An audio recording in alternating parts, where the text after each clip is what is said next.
All right, it's 7 o'clock.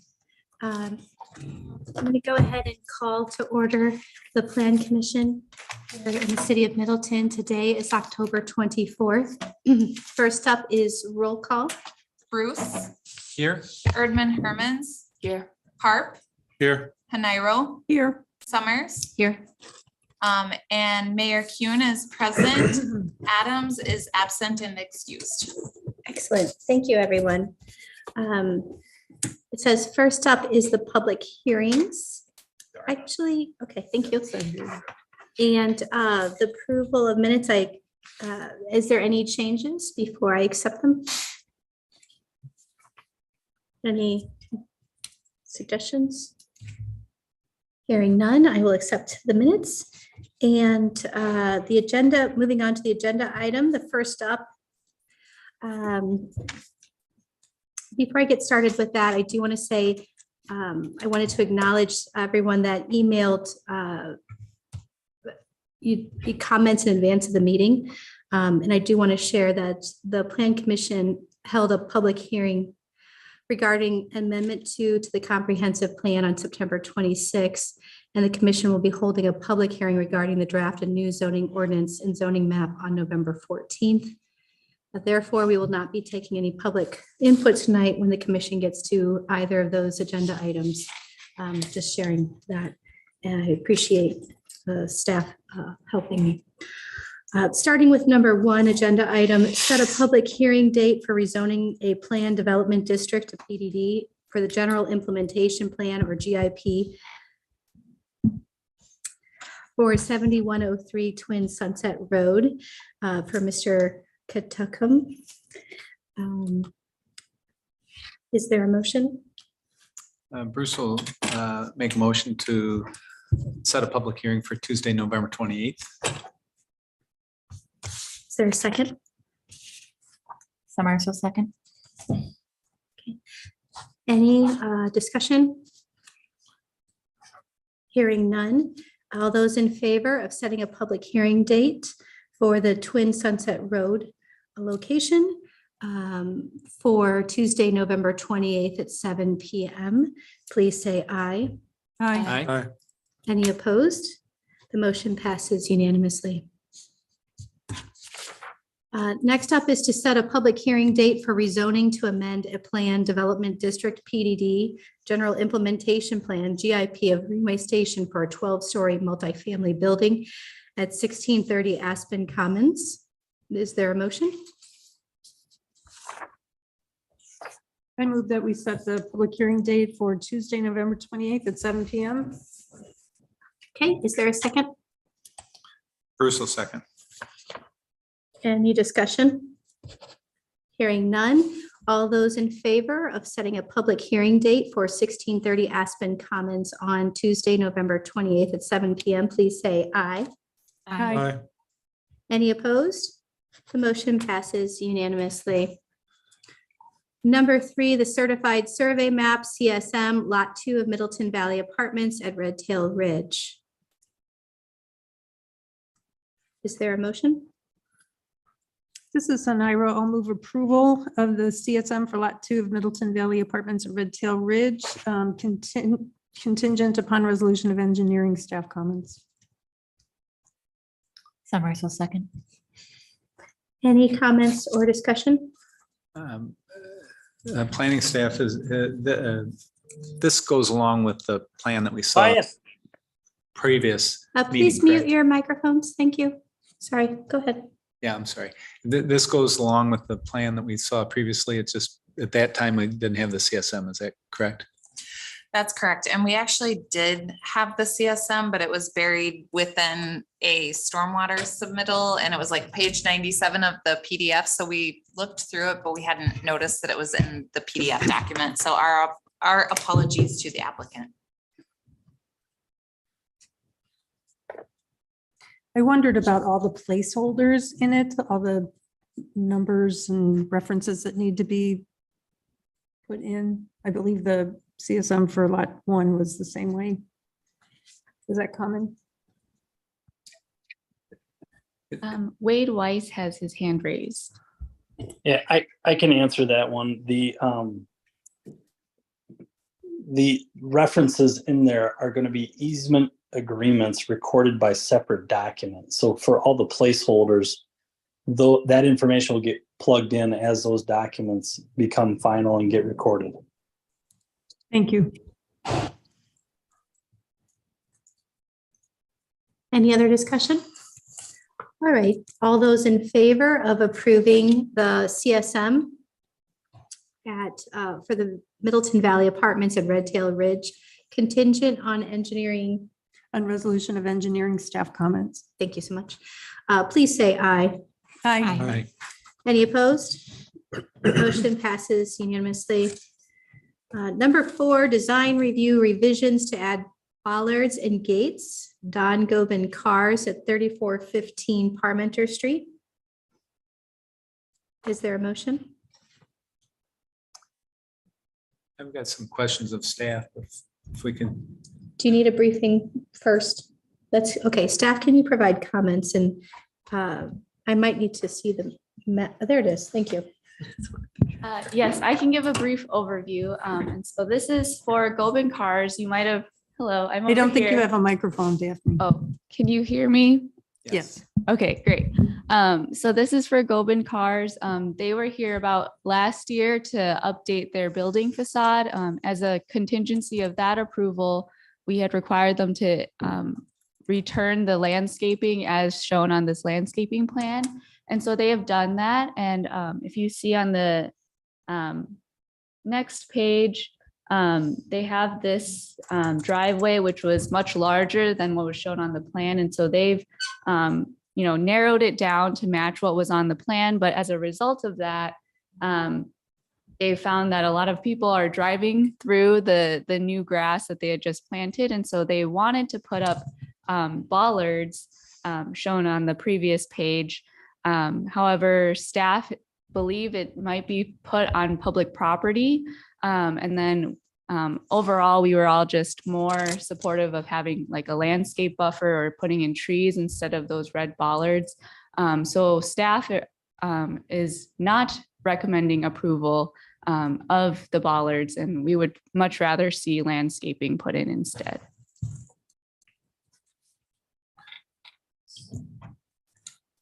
But I believe the applicants are also here. So if you have any questions for them, they can come and answer. Yeah, it's an unusual situation. So I will ask you to provide some thoughts. Make sure that you're speaking in the mic, Yeah, please. Please. my name's Donovan Gobin. My dad's Don Gobin. I'm here on behalf of him. Is it?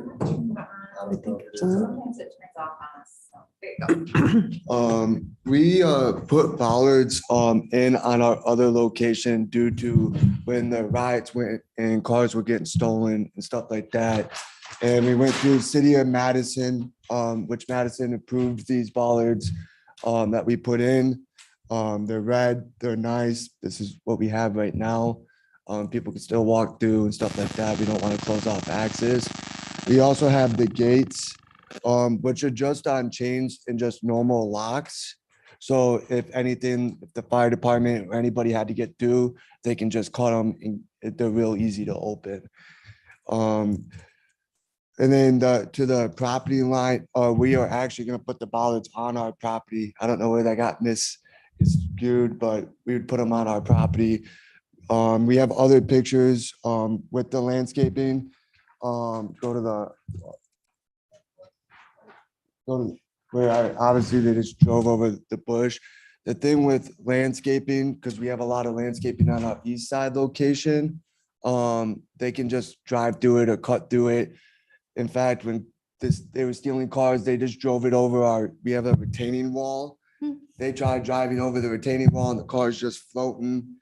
So who knows for them just driving through a tree that's not fully developed, you know? So That's challenging. right here. See closer, there's a sign knocked over and there's actually top of the tree right here when a car jumped the curb and took out an undeveloped tree on this path right here. There's crashes on that hill all the time. and but the bollards can prevent that too. As far as the bollard location is concerned, those were just put on arbitrarily by me. I'm the project manager, so design build was working on the property.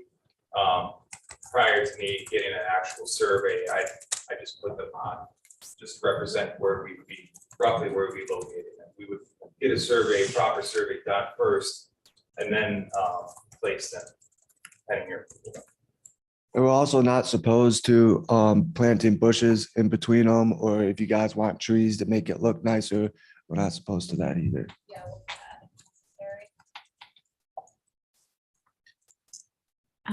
What is the purpose of the gates? I understand the purpose of the bollards, but what about the gates? Yeah, so obviously we're a dealership, they are driveways. We would like to open them so we can drive our cars through there, because sometimes going out onto that main axis can be a little busy. And some of these cars, if we get them in and they're going through a safety inspection, sometimes can't get up to speed. And so it'd be nice just to go on that road just for a safety inspection like we have in the past. On Weber Road, you're saying? Yeah. So not eliminate the driveways on Weber Road, but instead Yeah. put gates up? Yep.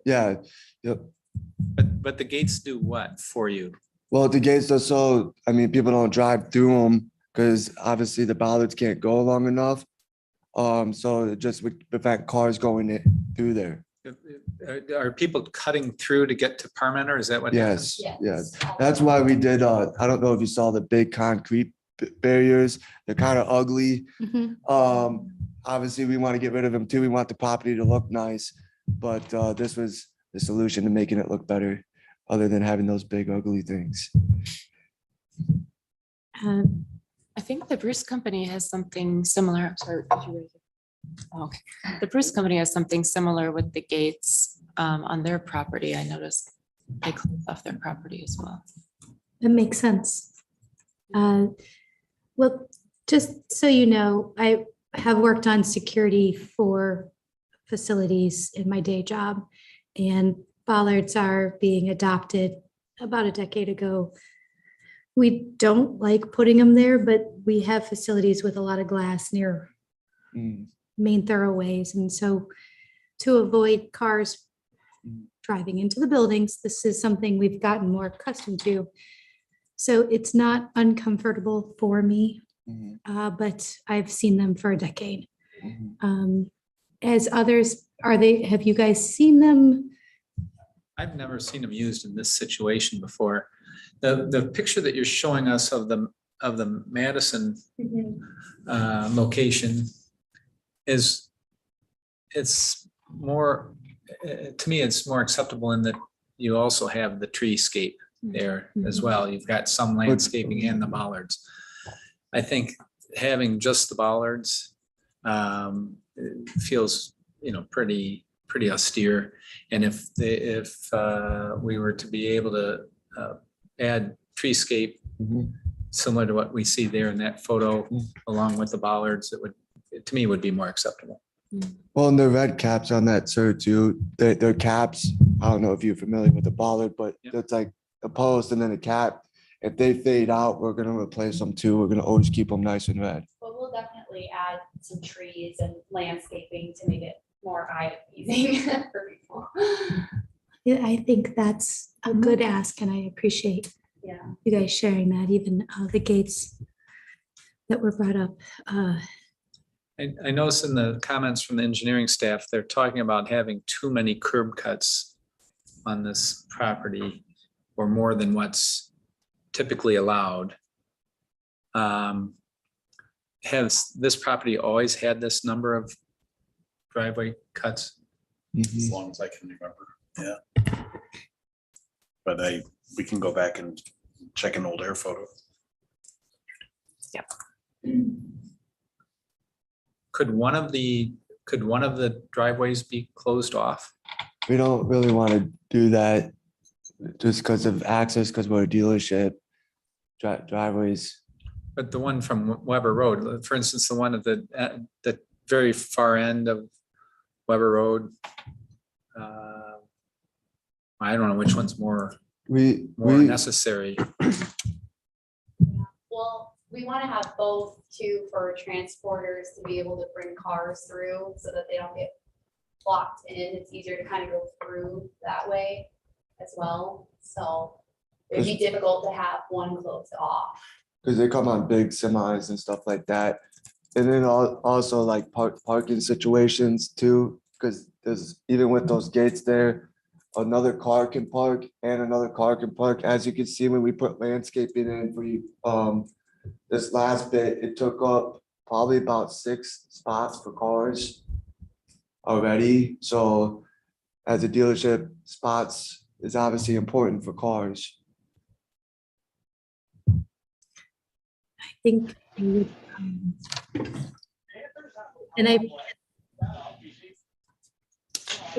and please mute if you're listening in. I think what you're bringing up a valid point with 3, exits, but with car dealers, it's just such a different industry. If they were looking to add trees, and I would hope they're a little bit more mature, not Yeah. like you said, Yes, not yep. a very small one that might get Yeah. hit early, but something that gives a little bit of shade. I think I would be very happy with that.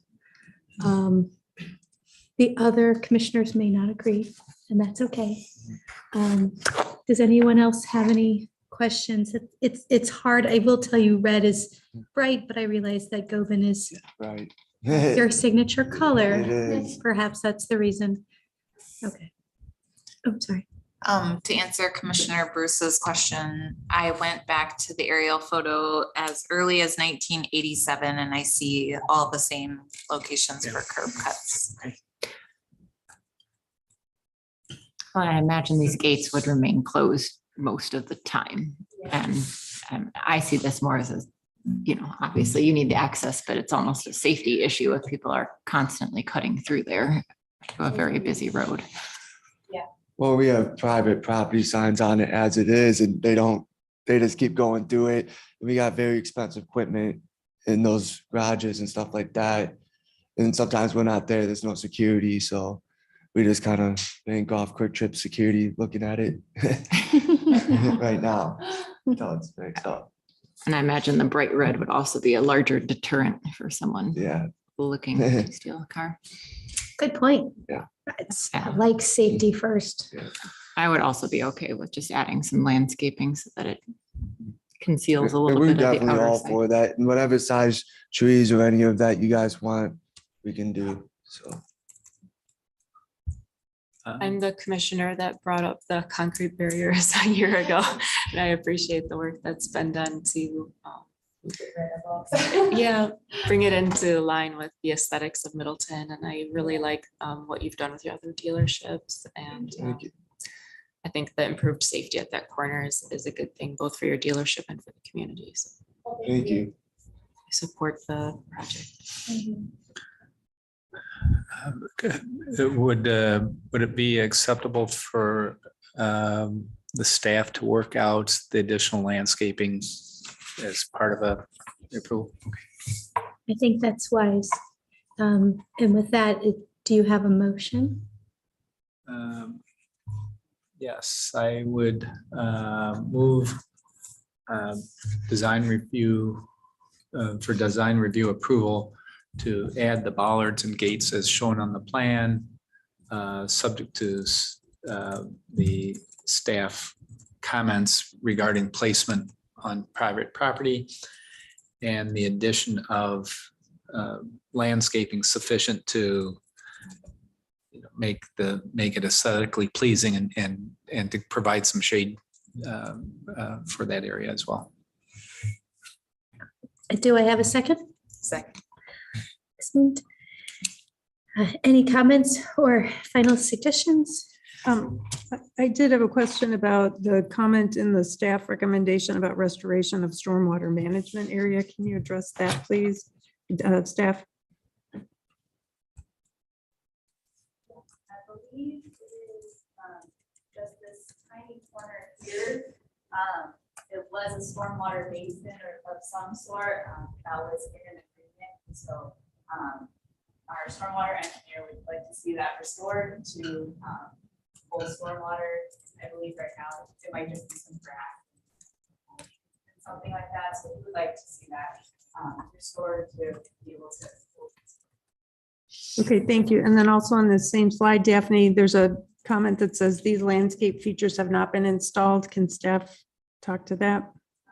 Yes, I believe they were in the process of still installing something, so I believe it is still in the process of being installed. However, we would just. That's correct. The masonry is being done. Can you on- come to the microphone, please? I Thank you. apologize. The masonry is being done on the monument sign right now. The new signage is being installed Monday, which is just a one-to-one replacement of the existing monument sign. Once that work is complete, our landscaper is going to come back and finish off the landscaping on that area, so it wasn't damaged during that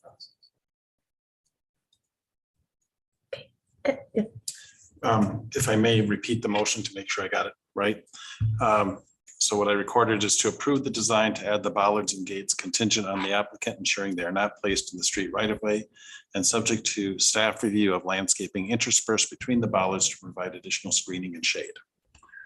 That's correct. Do we need anything to clarify about the stormwater management area? I think there are two additional things that should be included. One being the installation of the landscaping features that were previously approved but not yet installed, if they haven't been yet. And then restoration of the stormwater management area. Excellent. All right, then all those in favor, I'm going to let that motion stand as it is. Please say aye. Aye. Any opposed? Motion passes unanimously. I didn't understand what you said. You're going to let it stand as it is. So those weren't added? They were, They were. Added. They were. like, she wasn't going to repeat it. Okay, okay, okay. I just wanted to clarify. Thank you. Thank you, guys. You're welcome. Thanks. Always good to clarify. My apologies. I will It's okay. work on balance and others. All right, moving on to number 5, concept discussion, replace townhomes with apartments. Conservancy Bend Residences LLC, 2413 to 2421 Parmenter Street. And can I have some staff background on this? Sure. T-Wall Enterprises is requesting concept review for a proposal to replace 2 buildings of townhomes that were previously approved as an SIP for this property, which is just east of the roundabout on Parmenter Street. And the original concept that was approved was for these 2 buildings to both be owner occupied townhomes. The lots have actually been subdivided to accommodate that. And T1 on the west side has been constructed. I mentioned that the land has already been platted and that there is an SIP. There's also a tax increment financing or TIF agreement approved for this development. If the Plan Commission supports making a change like this, we would need to bring this forward as a GIP amendment. We would need to get a new CSM or certified survey map in place that would recombine and reconfigure the lot lines. Other approvals would also be needed. There's a possibility we would need to look at the TIF agreement with the Finance Committee and Council again as well. One of the major concerns that we immediately noticed, and this is concept review, so we did not go into a thorough review of this proposal, but an immediate concern is that there is a public water and sewer main located on this property in a location that is being proposed for the ramp to a new building entrance. So that would need to be relocated likely. I did flag this for the applicant and they said that they wanted to gauge the Plan Commission's opinion, but they were aware of it and they would resolve that with any designs that were brought forward. I also wanted to note that a very similar request to this one did come before the Plan Commission for concept review in May of 2020. And I included the minutes of that meeting.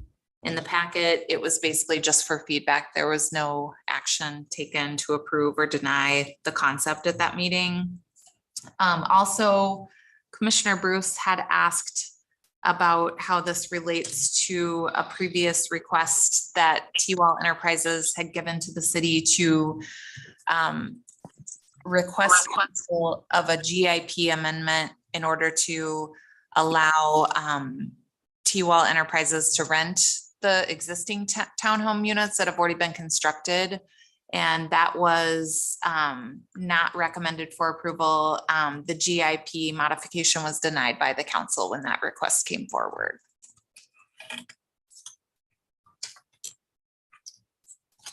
I do have additional details about kind of the history of how this property has evolved, if that would be of interest to the Plan Commission. I also know that the applicant, Jake Buns from T-Wall Enterprises, is here.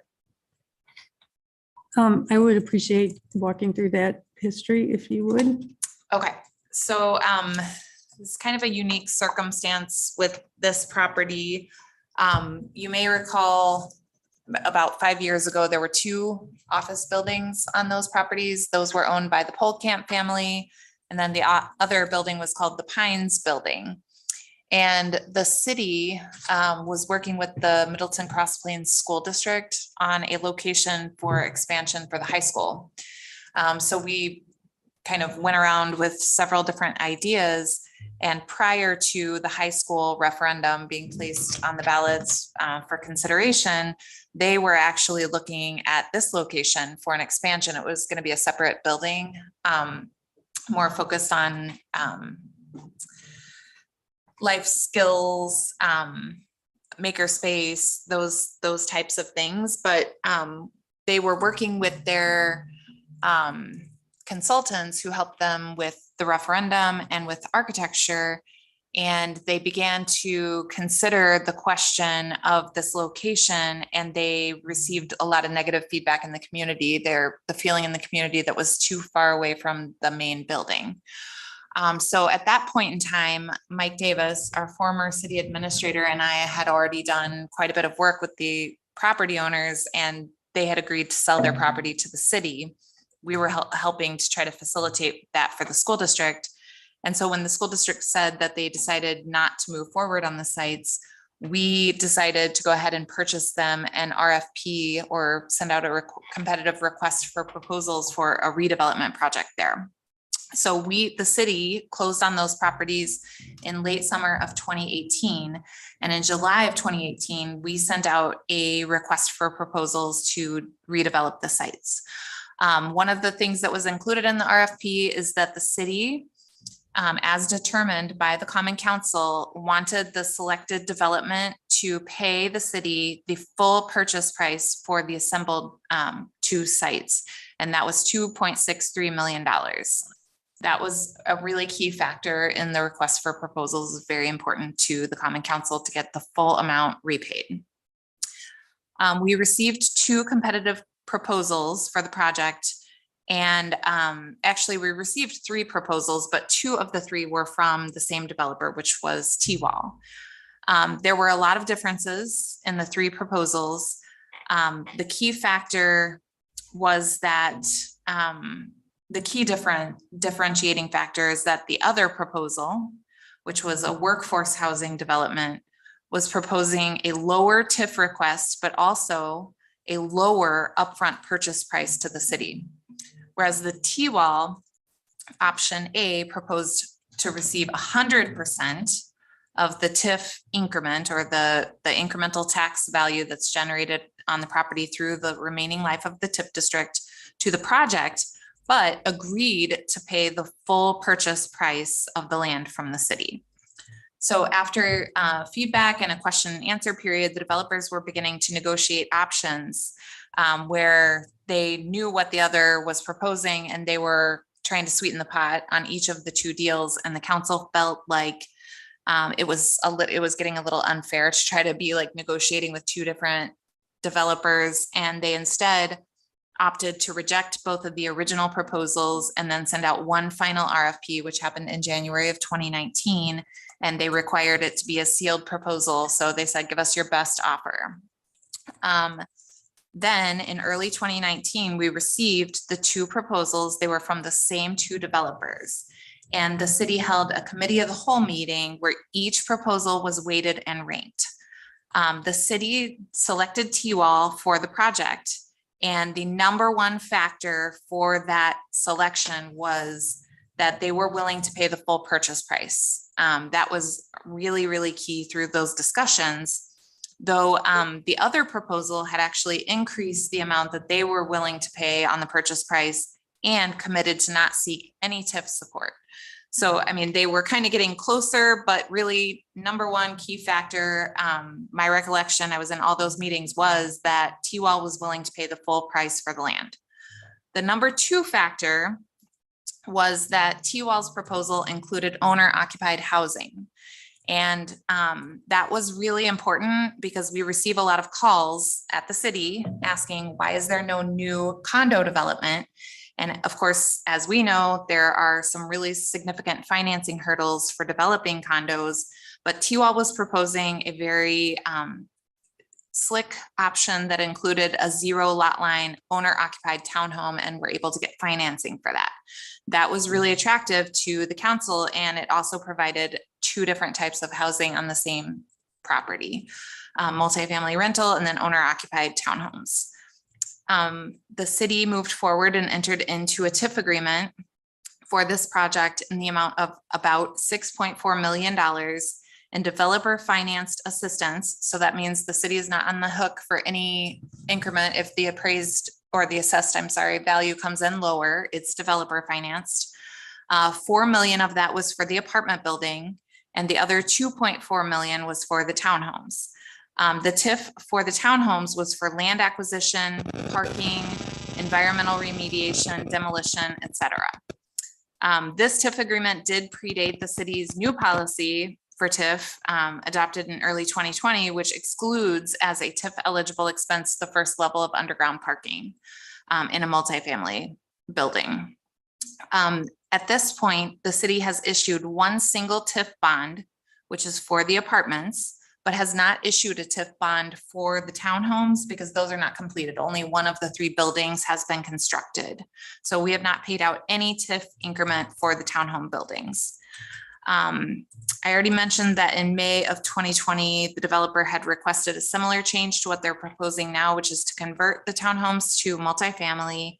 No action was taken. And then again, in March of 2022, the developer requested the ability to rent the 5 townhomes that were already constructed, and the council denied the request.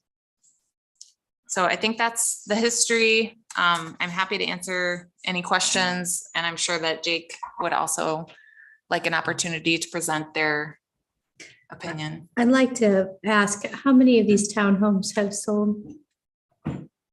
0. So just following up on what Abby had mentioned, but so the townhomes were built, I think they were completed in 2020 or 2021. 5 of them out of the 19 total, was just one building. And we had marketed them for year and a half, no takers. If you recall, construction was about halfway. I gotta rake my memory here. Construction was probably about like halfway done when the townhomes were going on. When COVID started, we had halted construction just to let everything tide over and see where everything was at. We continued it maybe a couple months later. Some of our prices had increased then just because of there's materials being held up on cargo ships, all that stuff. And so the cost of the actual townhomes came in higher than we had expected, leading us to have to ask for more of the townhomes than we'd originally expected. So I think the price point on the townhomes, we just weren't able to quite dial in with what the market demanded, thus not having any buyers for the townhomes. As far as this proposal relates to all this, we're not going to push forward and develop 2 more townhome buildings, 14 additional townhome buildings, if we can't sell the 5 townhomes that we currently have. That would just be, burying our head in the sand and sticking with, not making a smart decision. So the proposal comes as a request to you guys to instead utilize this remaining piece of land on Conservancy Bend, create 44 more rental units, just studio and 1-bedroom units. The reason we're proceeding with studio and 1-bedroom units is we're able to bring the rental rate down to where it's below 80% county median income. And also the rental point of those studio and 1-bedroom units, although they are studio and 1-bedroom units, not 2-bedroom townhomes, is significantly lower than what a buyer's mortgage payment would be purchasing a townhome. So like I said, we're trying to respond to the market and make the best of the situation that's given to us. Beyond having no sellers is very difficult lending market right now. Banks have all but shut off for the most part. What they are lending on now is occasionally a bank will lend on an apartment building if the numbers work out and if it's a good project. They won't lend on, banks won't lend on, neighborhood developments, like just open plots of land, you're gonna go put a neighborhood in. They're not gonna lend on single family townhomes. They were not gonna lend on condos. So we're trying to do what we think is best for the site and what we think we're able to do. Can I interrupt? Yeah, On your apartments, you said none of the homes have been bought the 5 out of the 5. out of the 5, and of the apartments there, what's the vacancy rate? We've been above 95% since they leased up, and they probably leased up in 8 months, which is very quick for 87 unit apartment building. Thank you. Sorry to interrupt. Yeah. No, that's all I had. So if you guys have any questions on that. Jake, what did you consider? Is it the townhouses that are there are pretty large? I mean, they're big, kind of generous units, and of course the price reflects that. And did you consider redesigning the townhouse proposal to go to a smaller unit, maybe 1-car garage rather than 2-car garages, and perhaps even increasing the number of townhouses? Would the economics of that deal make more sense? We haven't considered that, no. I mean, it's kind of one of those things where, like, as you know, Randy, what we do best is build apartments. Abby touched on it, but the 19 townhomes that we proposed, we were excited about. It's not something that we do regularly, and I think it kind of shows that we delivered a higher price point than people can afford. So no, we haven't looked at that too much. If you ever wanted to walk through a unit, I'd be happy to go through one with any of you guys. They're already pretty narrow, so I'm not saying it wouldn't be possible. I'm just saying it's a narrower unit, so maybe you go down, maybe it's only 2 stories or something like that. There's a bedroom on the first story behind the garage, but no, we haven't looked into it yet. Sorry, I'm just brainstorming. Yeah. No. I'm sorry, what's the square footage on your?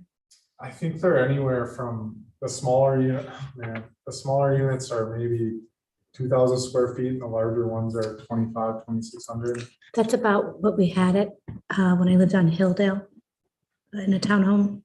It was a 2-car garage and it was tight with 2 people and a toddler. Well, I would say that we've designed many townhouses that much smaller and can be quite comfortable. I'm just what I'm trying to do is determine is there a way that we can keep the mix of housing types. Because I like that. Right. I like the concept. Right.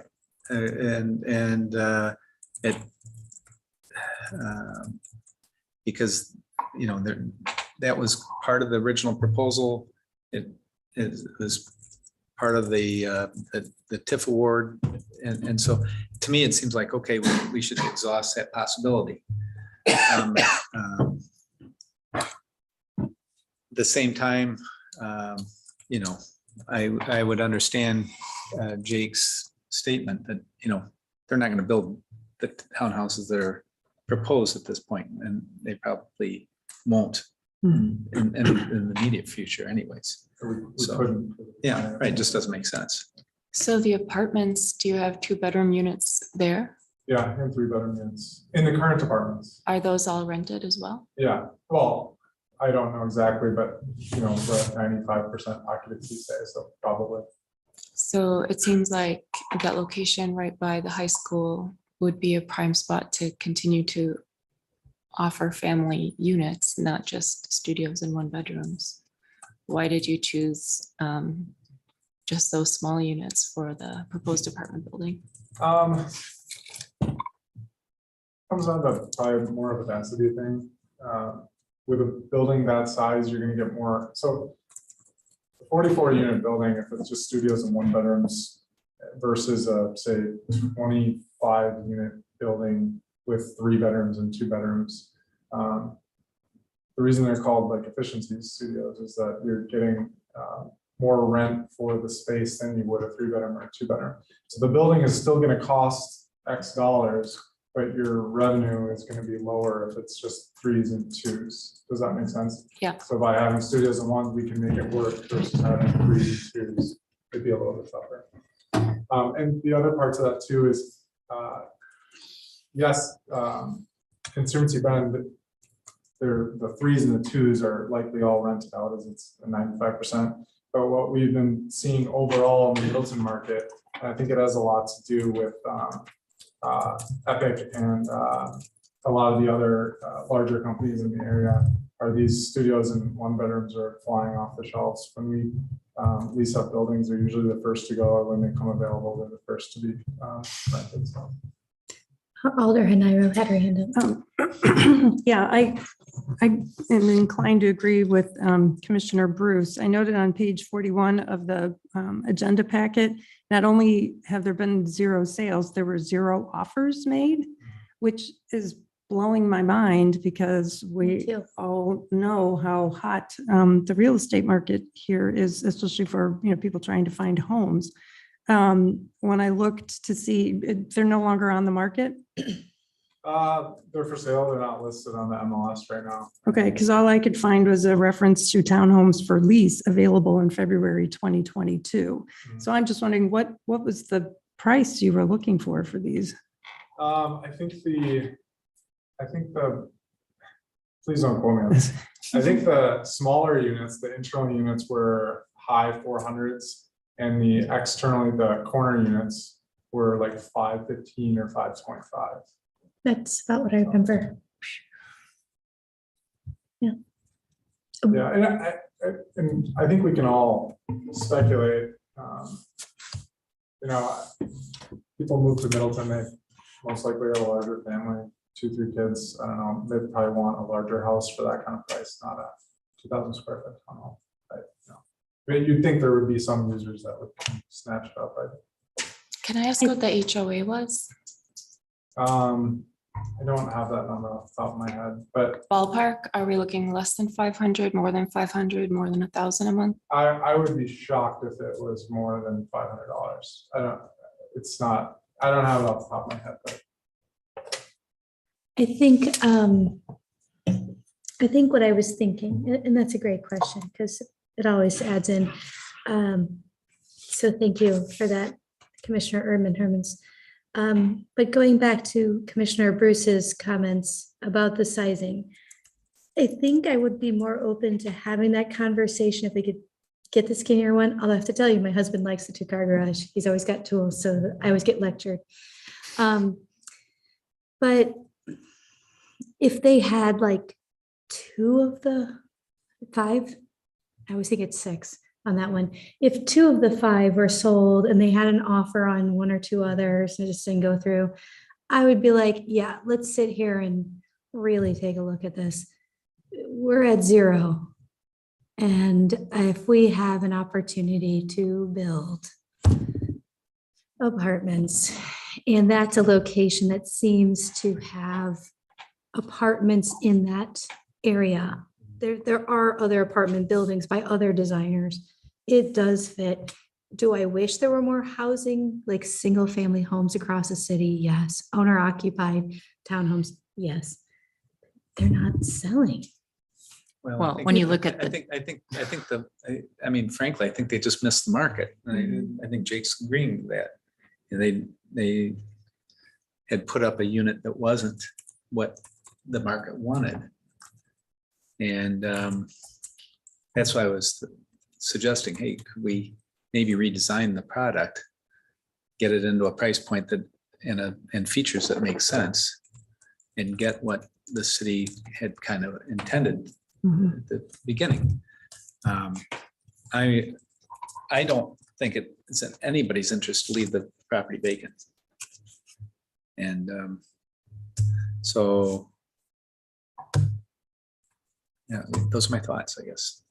Yeah, I remember looking at this actually as a potential buyer earlier on, so a couple of years ago, and they were well out of our price range. I think it was closer to 600,000 for the larger units. We were shocked by the price. So my family's a little bit later on. I've got 2 teens that are going to be leaving the house soon, and we're looking, could we downsize, move closer to town, be more walkable? But there's, again, not many condos available. So if I want to have less maintenance and be more walkable and downsize to 1 car for a couple that no longer needs to commute, I would want to move somewhere like Conservancy Bend. But it was more expensive than the house that we had just bought, which didn't make any sense. When I had looked last time this came before us at the market, these properties were priced probably 20% more than comps. And those properties were up and down within days. So it almost doesn't feel like an honest effort to have had these listed. Apparently they're not even showing up now. It just feels a little disingenuous, and it does feel like there's an opportunity here to make the condos that people do want to buy at this location, because it's already approved. You already have TIF funding, you've separated lots. You're in the process of this. It would be wonderful if you could find a way to make that successful, offer smaller condos, perhaps still 2 bedrooms, but size them more efficiently. I hear you on that. I don't disagree. It's near impossible to finance any sort of condos. So that would be a mountain that likely we wouldn't be able to climb at the moment. And even prior to this whole lending shutdown over the past, say 6 months or whatever it's been, it was near impossible to finance condos. So that's, those are just the struggles we're running into as a developer. I appreciate Commissioner Herdman's comments. Butchered that. Because I'm sitting here thinking, yeah, if my house were on the market for 3 months and I didn't have a good offer, I'd lower the price. I mean, you have to read the room and figure out that maybe the prices are a little too high. I feel like previous councils opted to fund this project or choose this project with the home ownership, the owner occupied part of it being a big factor. And I really don't want to, but I have nothing against apartments. We talk a lot about the need for more housing in Middleton, but I look at this map and I think, okay, those 5 existing townhouses, if they are sandwiched between 2 apartment buildings, does that make them more easier to sell, or does that actually detract from their value? I mean, I could see if you have the other 2 buildings of a different design for the townhomes going in, that might actually give a boost to these 5 that just seem to be struggling. I'm just gonna add, I mean, I agree with what you guys are saying, but when I went to sell my townhome in Madison, when we moved here, we didn't have buyers either. we moved up from out of state. We thought it was a great opportunity. When we moved here, we were still traveling a lot. We didn't want to take care of a yard. We didn't want people to know we were coming and going. We bought. And then we went to leave and nobody wanted it. So that gives me. So what happened to it? It sat for a while. We lowered the price. Eventually someone bought it.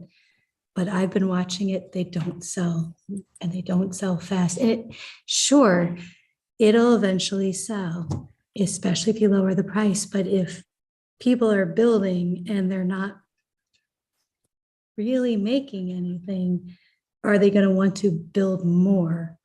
What we have to do is if we made a decision because we were trying to do the right thing and nobody knew a pandemic was coming.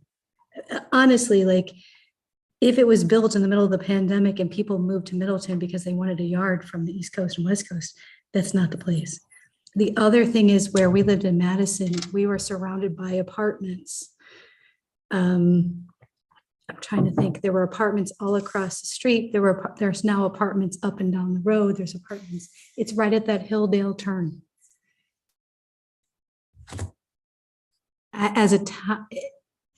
If I was to do that again, those would be rentals. Because being a homeowner with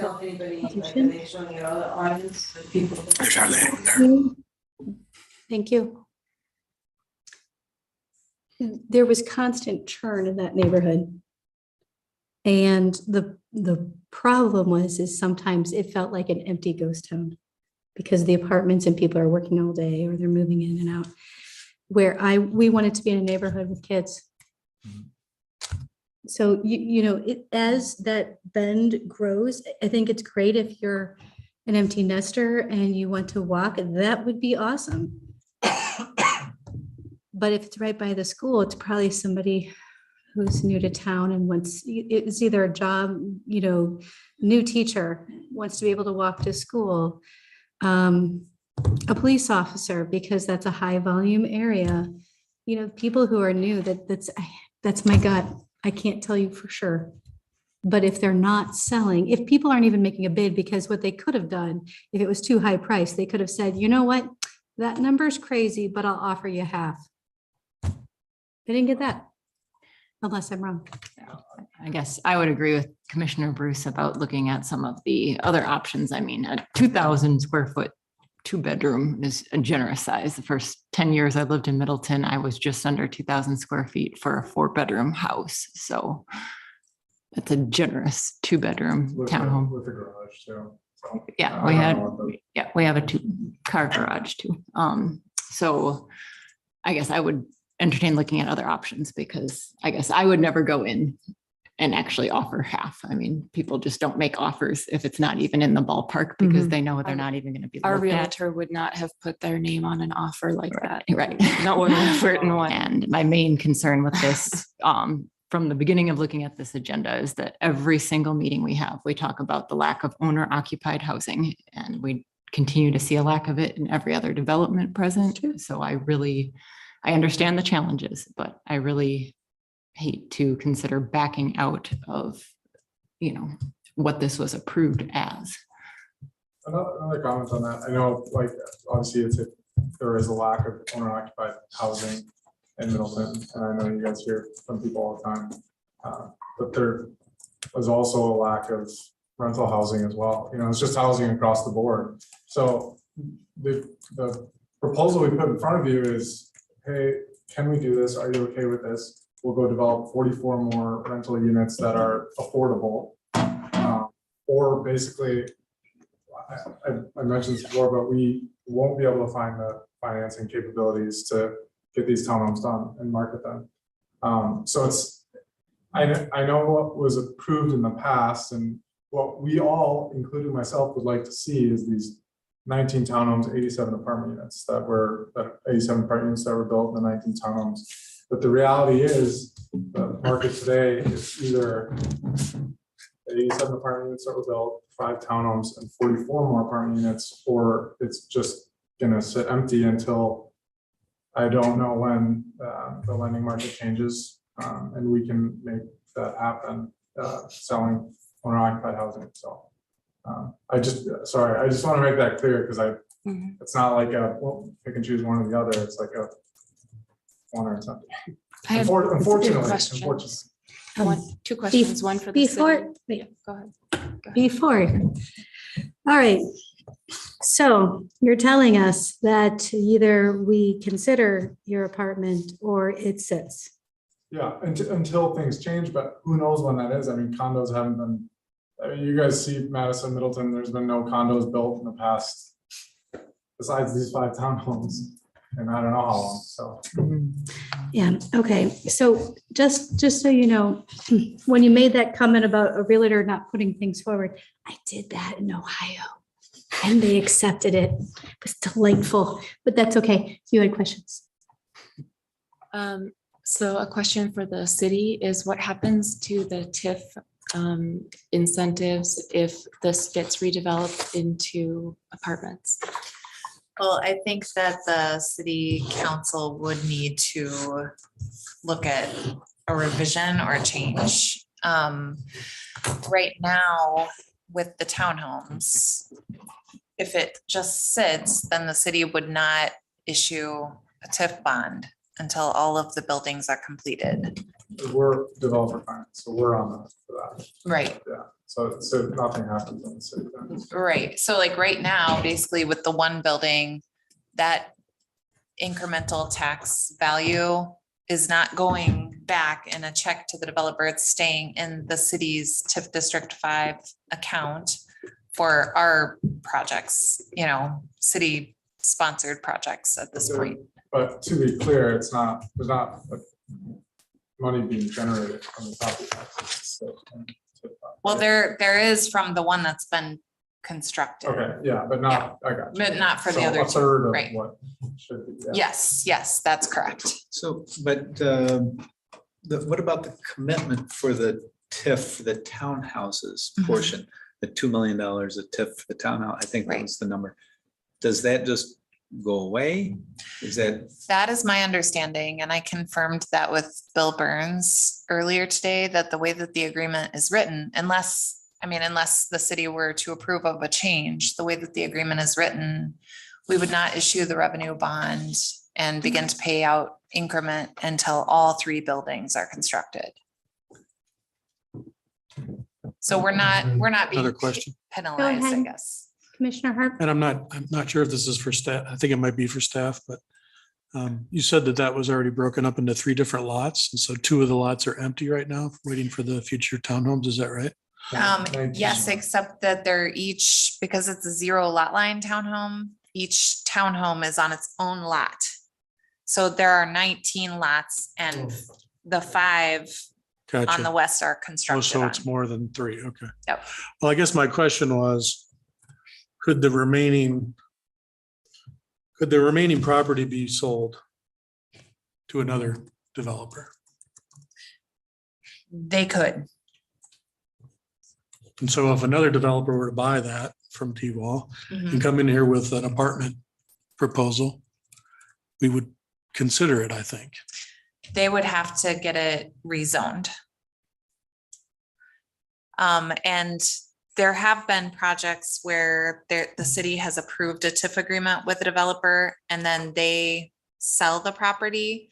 They can negotiate that privately so that the TIF increment can either stay to the benefit of T-Wall, or if they sell these sites off to another developer to construct townhomes as written into the agreement and to the same specs, then they could actually negotiate that privately about who the benefit of the tax increment would go to.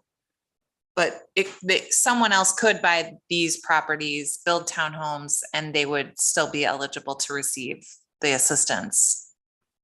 Or they could redo the plat, create 1 property or 2 properties and build an apartment building potentially. With a rezoning. With a rezone.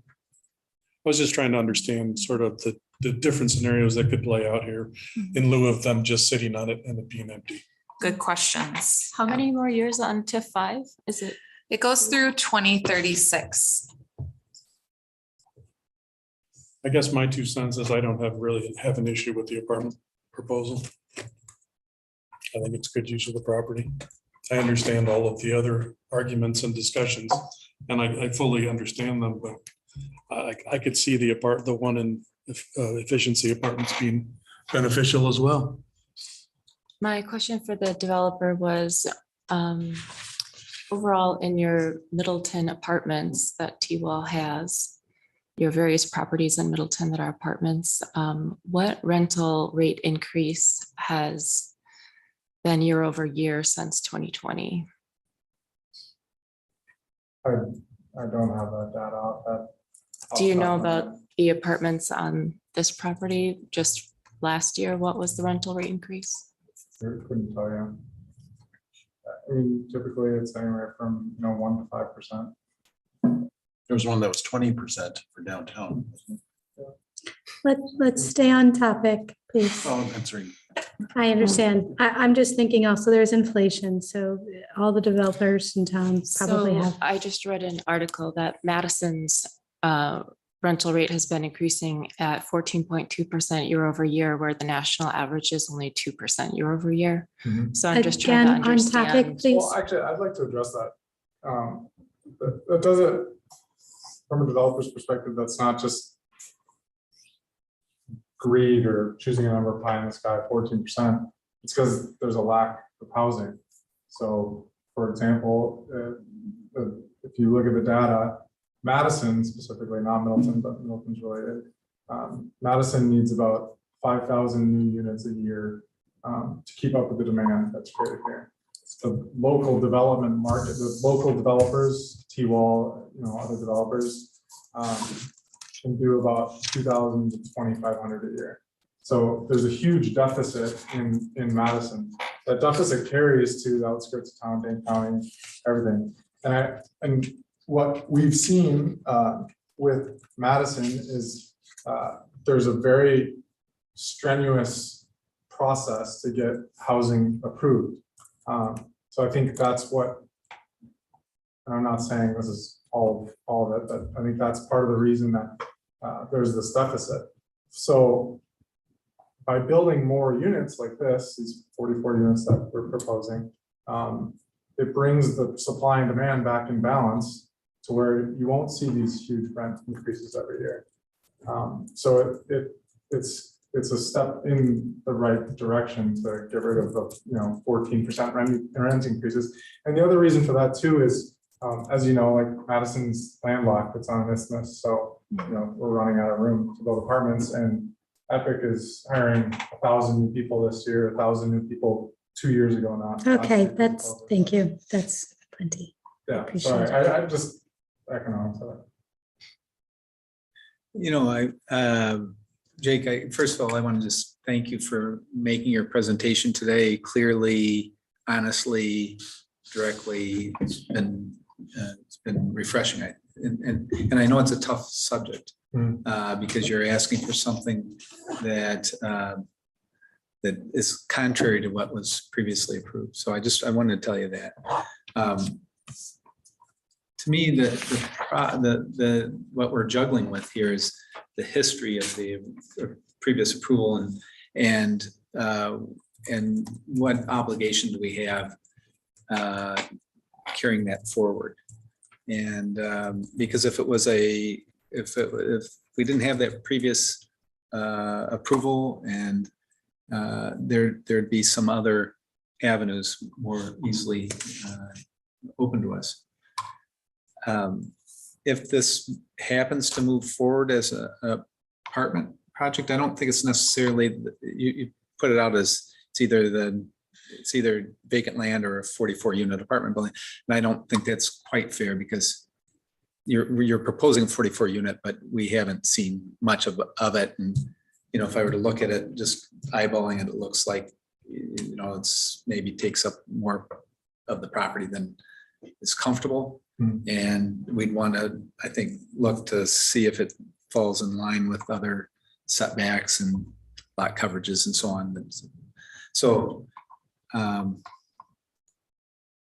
not, of all people, I'm not against multifamily housing. I'm strongly for it, but also strongly for trying to get other housing types in the city and I don't know if I'm comfortable yet, switching to another, another plan yet. Just that's kind of where I feel right now.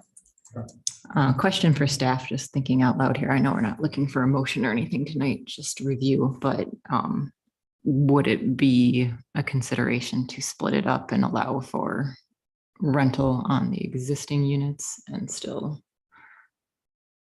keep the original plan and hope that climate changes for? So are you suggesting that they would construct the townhomes, but that they would be allowed to rent them rather than obligate them to? Just the ones that are already constructed that they haven't been able to sell. I am quite certain that those are being rented now without the city's permission. Gotcha. But you bring up a good point. Does building the additional townhomes and renting them at least get that housing type constructed up, available for owner occupancy sometime in the future? Right. That's where my thought process is going. I would say that in general, if we're going to be building something for rental, or as Aaron proposed, which I really like, I'm uncomfortable eliminating the 2-bedroom housing entirely. I think that there's a need for it.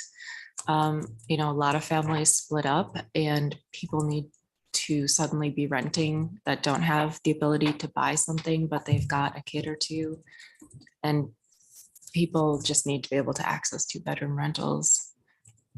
Just that's one reason that it can happen really fast. There are families that want to move in and need transition time before they can buy something. There was 2-bedroom units proposed there to be built, and I think that that's something that should not be eliminated from any plan as a concept. I think it is required.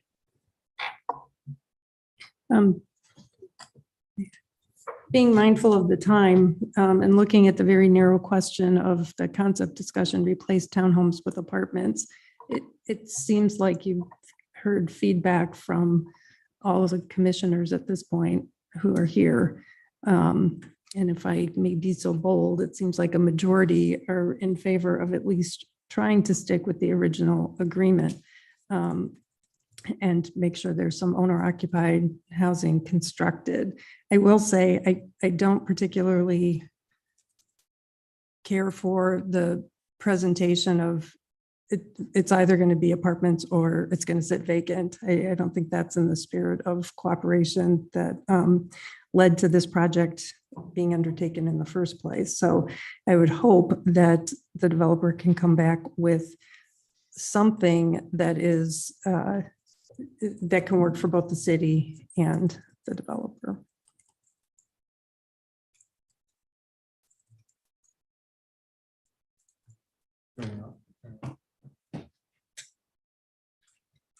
I appreciate the feedback. We'll regroup and then talk next steps, possibly adding them, Mark. Thank you. Thank you very much. Moving on to number 6, recommendation on comprehensive plan amendment 2, including future land use or FLU map changes. Staff, can you provide a brief background? Yes. So we included the revised version of comprehensive plan amendment 2 in the packet. I hope that we have incorporated all of the changes at this point that came out of the committees and commissions review process and that have been recommended by the Plan Commission since we began the process in the spring of this year. We also updated the spreadsheet, so we've redlined the changes in the document, and then we included the spreadsheet where we tried to highlight everything that wasn't just a minor like typo type issue. So in my opinion, the biggest outstanding item is what happens to the site on Allen Boulevard with the flu map. I prepared this memo included in your packet prior to the Water Resources Management Commission meeting last week. But I was able to listen to their discussion by phone. Daphne represented our department at the meeting and Mark attended as well. The action that Water Resources took was to provide feedback to the Plan Commission regarding the 2159 Allen Boulevard site that, due to the site's proximity to the lake and associated lack of pollutant buffering and poor soil and high groundwater conditions, the site is extremely sensitive from a water resources perspective. Future land use and potential development of the site should limit imperviousness to as little as possible and to no more than what would be allowed under the current zoning classification. The motion was made, seconded, and was approved unanimously 6-0. So the comment in there, to no more than what would be allowed under the current zoning classification, is a little harder to answer because the current zoning classification is R1 and there is not a maximum impervious surface standard in R1. So we've talked about this a lot and we've had to talk about this and explain this many times during the zoning workshops, but there is R1 under our current ordinance, and a good part of the reason why we're rewriting the ordinance, it's very outdated. The R1 zoning classification, the last subdivision that used R1 zoning in the city was North Lake. So that was developed in, I believe, the early 1990s. Mid-90s, okay, mid to late 90s. All of the new subdivisions have developed under PDD because they're using smaller lot sizes, different configurations. But what is included in the R1 standard is a maximum lot coverage of 35%. As we've discussed, maximum lot coverage, that would include the footprint of the principal structure, any accessory buildings like sheds. It would include patios and decks, but it does not include the driveway to the home, and it doesn't include the walkway to the house. So. And actually, if I may add to that, it also doesn't include for lot coverage, the eave overhang. Right. That was changed. So that's actually flipped now in the new ordinance, that the new ordinance as proposed would count the eaves as impervious area, because if the rain is falling straight down, it's, you know, right. So just, and that the eave is, you know, a relatively small area compared to driveways and walkways, but more so than the driveways and walkways and what happens on the private property is what happens on the public infrastructure side. So when you think about any new R1 subdivision, it's going to include streets and it's going to include sidewalks, certainly. Some also include alleys. So there are a lot of factors at play when you look at the land and what would be allowed under an R1 subdivision. I and also Eric Sorensen, our assistant public works director, looked at like a typical R1 subdivision, which is a 7,200 square foot minimum lot size and other factors. And depending on the efficiency of the layout of a subdivision, there are a lot of factors that go into that. We believe that a typical impervious surface coverage for an R1 would be between 45% and 55%. That's kind of what we would see for a typical neighborhood. Obviously, if it's an alley loaded system like Middleton Hills or Hidden Oaks, it's likely to be, and those have smaller lot sizes than R1, it's likely to be a much higher impervious surface coverage area. If it is a bit more suburban in nature, like North Lake with larger lot sizes, it's likely to be lower. There are a lot of factors. One really important thing to note regarding the flu map change on Allen Boulevard is that if the Plan Commission is going to decide to show the flu map parcel as split, which is how it is shown in the current version of the comprehensive plan, then our staff will need time between the comp plan amendment approval and the zoning ordinance adoption to prepare a legal description. And the reason for that is that the comp plan is not a regulatory document, it's just a planning document. And so exactly where that line happens, if we decide to split the parcel, it does not really make a huge difference in this document, but when it is actually zoned, if we are going to be proposing two different classifications that will have to be defined with a legal description. So that's all I have. I'm happy to answer any questions. Any comments? Yeah. Alder Bruce, go. Yes, towards the end of the last meeting, I had suggested a change from the Avenue mixed use designation for that site to a neighborhood mixed use with not because I'm uncomfortable with the scale of buildings that are allowed in the Avenue mixed use. I was trying to find something that would be give appropriate density, but not quite to the extent that the Avenue mixed use would. Was there any discussion at staff level about that? Yes, we were not going to be proposing to change anything because what we're showing here is what the Plan Commission had directed us to show back at their meeting on May 9th.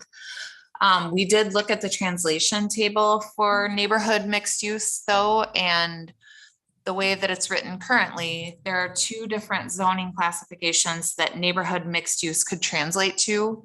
One is MUA, which is Avenue Mixed Use. And I would assume that if the commission decided to go the route of showing this instead as neighborhood mixed use, that you probably are not going to favor, my guess is you wouldn't favor the MUA, because if you did, then you would keep it as Avenue Mixed Use because that also translates. So that leaves one other zoning classification, which would be MUN, Mixed Use Neighborhood. MUN allows apartment buildings that are capped at 3 stories in height by right. Correct me if I'm wrong, but I believe that the height bonus section would also apply. So it could potentially go up 1 story to 4 story if they're meeting net zero energy or doing the affordable housing. And then basically MUN would also allow everything smaller than that. So it would allow single family housing. It would allow duplex units. One thing that I would mention about MUN as it relates to impervious surface, and this is kind of interesting, but Mark and I were looking at it earlier today, and the impervious surface standard for MUN is 75%. That's compared to MUA, which is 80%. But MUN, because of the smaller lot sizes, is likely to require a street network. So MUN could potentially result in a higher total amount of impervious surface because of the street component. Now, that's not to say it would have to have a street network. If a developer were to decide to do multifamily, strictly multifamily, at 3 stories or 4 with the density bonus, they may not need interior streets. But MUN is set up really more for, like, we're proposing that zoning classification for the smaller lots along Parmenter between the roundabout and University. And that's because we have some language in the comp plan that says we want to preserve that smaller scale smaller building types along that corridor and create that as kind of an extension of the downtown. But the minimum lot size in MUN is 7,200 square feet, which is the same as what we have in R1 currently. And I apologize for the table in the next item. It's actually what we're going to propose tonight is reducing that to 5,000 square feet. I had an error in the table, so I don't want to sidetrack us, but I just want to. So what I'm just pointing it out as a potential area that the Plan Commission may have a concern about as it relates to the recommendation that Water Resources made, is that if this property were rezoned to MUN and they decided to do single family housing, it almost certainly would result in a higher impervious surface area than the MUA, because you would have to have streets. So I have some thoughts, and then Alder Hanero.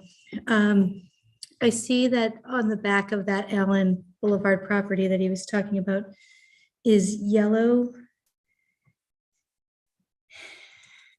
If someone was to develop that pink area, would that become green for parks or conservancy?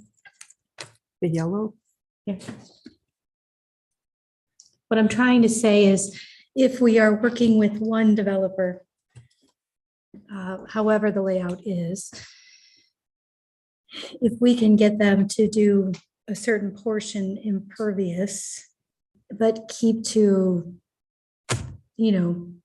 30–40% green space, because parks fees have to be paid or land given in lieu. If that could be part of this, even if it's not active park, it's whatever this actually ends up being, that would be part of that sustainability, that stormwater piece, the sustainability piece, fill it with trees. Can we do something like that? I'm probably more frustrated on this piece of parcel because I'm excited about the flu map in general. And I think I've only heard about 2 other properties. Most of it was fine. This one I'm frustrated on, and I probably shouldn't say that out loud, but I do feel for the people around there. They want trees. They want some open space. If we put single family homes on there, I'm very concerned it's just going to be a lot of driveway and people meaning well, but putting up one tree in a yard and not having something cohesive. So can I respond?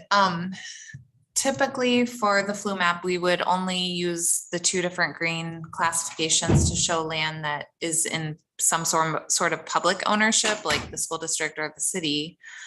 However, my understanding of a takings law is that the city could be subject to a takings claim if the city were to take all value of a property. So for example, we would not get away with designating that whole area as conservancy, which I think at least one Water Resources Commission member was suggesting, because that would be taking all of the economic value from the property, and it would also be significantly downzoning the property.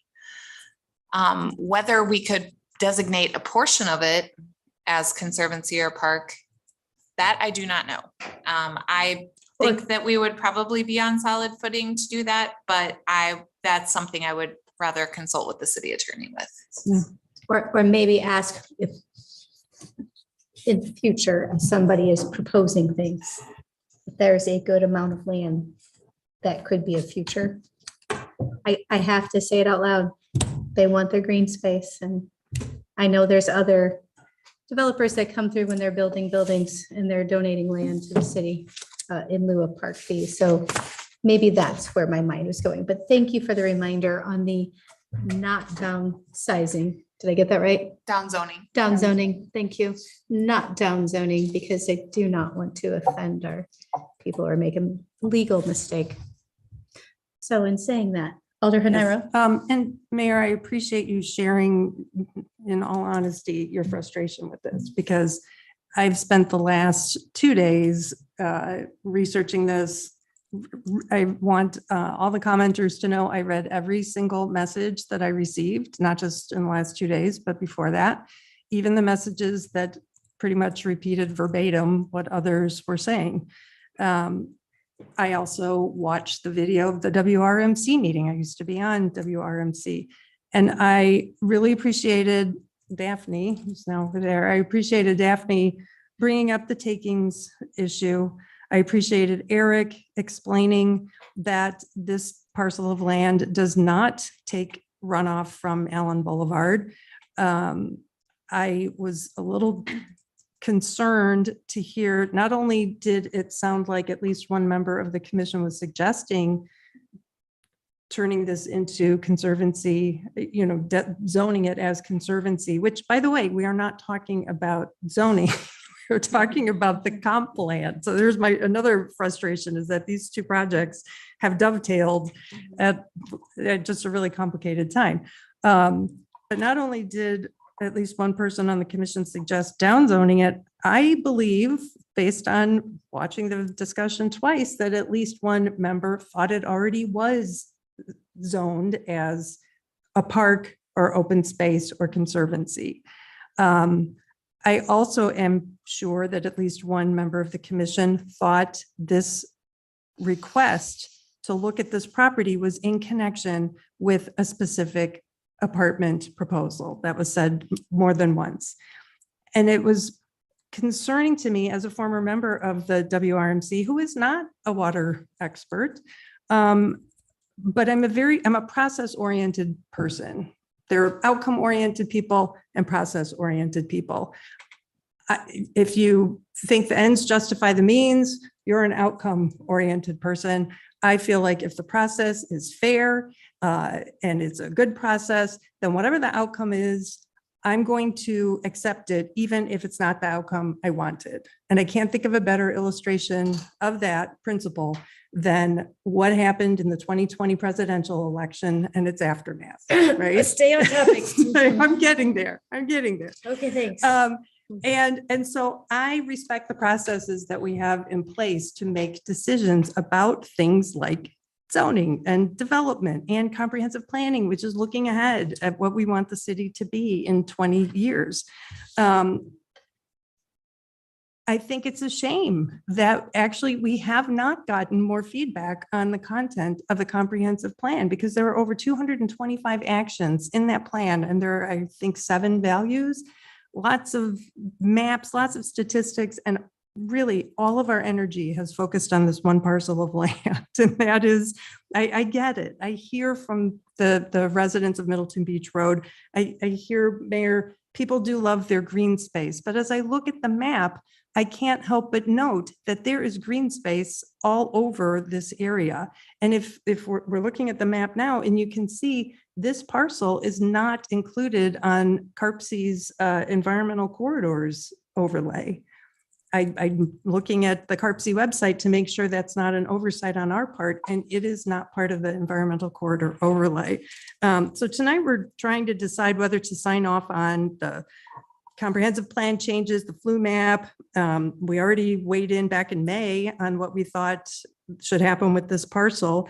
It's consistent with the comp plan's goals to increase the density of this particular parcel, because it's embracing transit-oriented development, especially along major roadways, of which Allen Boulevard is one. It's promoting compact growth strategies to preserve farmland and natural resources and encourage transportation alternatives. And it's supporting infill development where appropriate, especially in downtown Middleton and in other areas well served by transit and in proximity to employment and commercial areas. So I want to acknowledge and thank the residents for becoming part of the process and being engaged in your community. I want you to know that openness and transparency are very important to me. This used to be what I did for a living in the realm of radioactive waste management, and you can't get a topic that's more of a literally a toxic Explosive. concern. Mhm. Yeah, Go ahead. thank you. Than that. And I believe that the concerns the neighbors are sharing are sincere, Yes. and I believe that they're deeply held. And I especially appreciate the neighbors who are taking measures to protect the lake by putting in rain gardens and using permeable pavement, because mitigating the impacts of development is something that we should all be doing. And it appropriately takes place at the time of development, or in the case of some of the neighbors, after their home was developed. But we're not at that stage. That we don't have a proposal in front of us. The WRMC did not have a proposal in front of them for a specific stormwater management plan that they could assess and determine, can it handle what we want stormwater, what we want done with stormwater. That is a further step down once we have an actual proposal, which we don't have. So I heard you, and I'm committed to following the process that was established long before I ever became a member of council or this plan commission. And it's a process that involves our city going through our staff and committees, or a developer getting expert opinion on things like stormwater management plans, traffic, and groundwater. And these are actually steps 2 through 4 recommended in a message from the Middleton Beach Road Neighborhood Association, recommending what to do. And I embrace those steps, but those are things that we would do if we get a proposal for development, any development on this property or elsewhere. So we're urged to defer a decision tonight on the entire comp plan because of this one parcel, and I am not in favor of deferring. So I'm going to be voting to approve the comp plan with the recommended changes so that we can pass it along to council for final approval. And finally, one more thing, Mayor, if I may. I can't abide showing disrespect for staff who are just doing their jobs. They understand the city processes that we follow. They understand the plans like the comp plan and strategic plan, and they know the actions that council has endorsed by approving those plans. They also have a good understanding of what's allowed and what isn't allowed under state law and city ordinance. So I appreciate the staff's attention to detail. And as a member of several committees and commissions, I value your guidance that you and your colleagues provide to help us carry out our responsibilities. Thank you. I want to add to that, Alder Hanero. I understand that we initially had taken action or approved the original designation for this Allen Street parcel.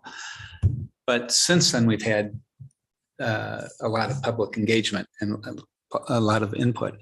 And I think that it's reasonable for us to take that into consideration as we decide what's appropriate. And as I've been hearing residents and thinking about it, hearing from residents and thinking about it more and looking at the site, I think it's fair. Some of what they're bringing up are reasonable concerns, and ones that we should take into account as we move forward. That's why I was suggesting looking at an appropriate comp plan designation that wouldn't necessarily translate to something that is 5 or 6 stories in height.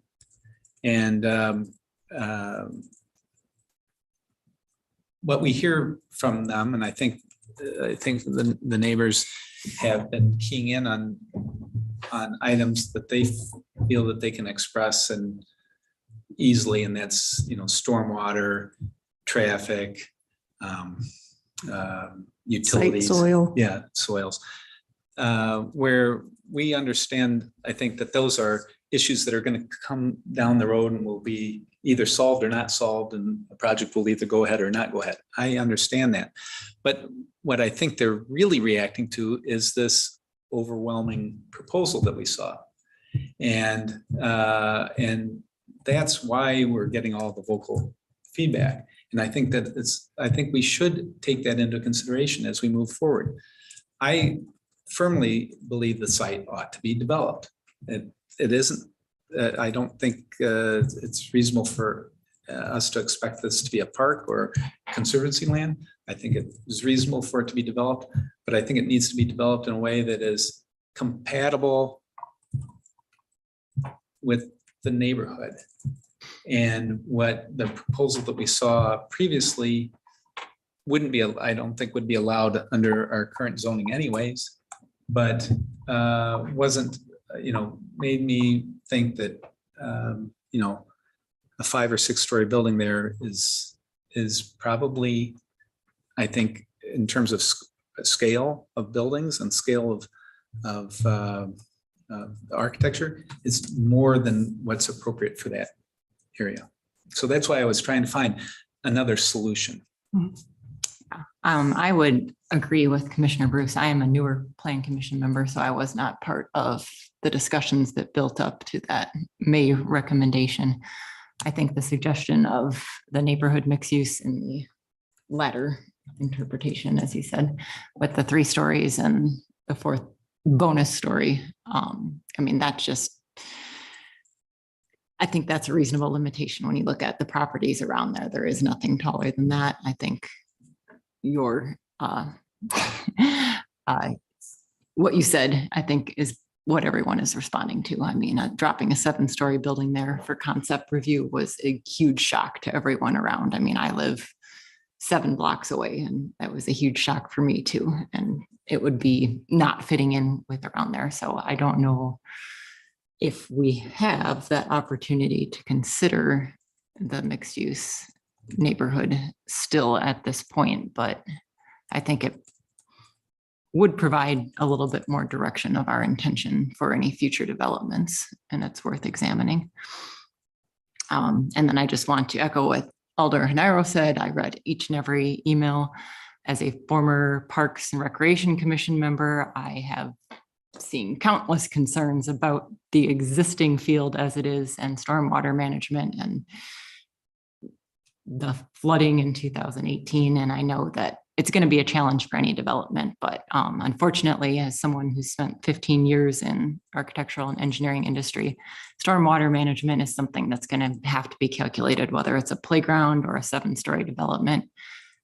It has to be analyzed at that time. So unfortunately, that's not something that can be done in advance. And I just want to put that out there because I don't think everyone understands that necessarily, that we're not just not doing our due diligence here. We can't do our due diligence without a proposal on the table. So it's a fair point. Thank you.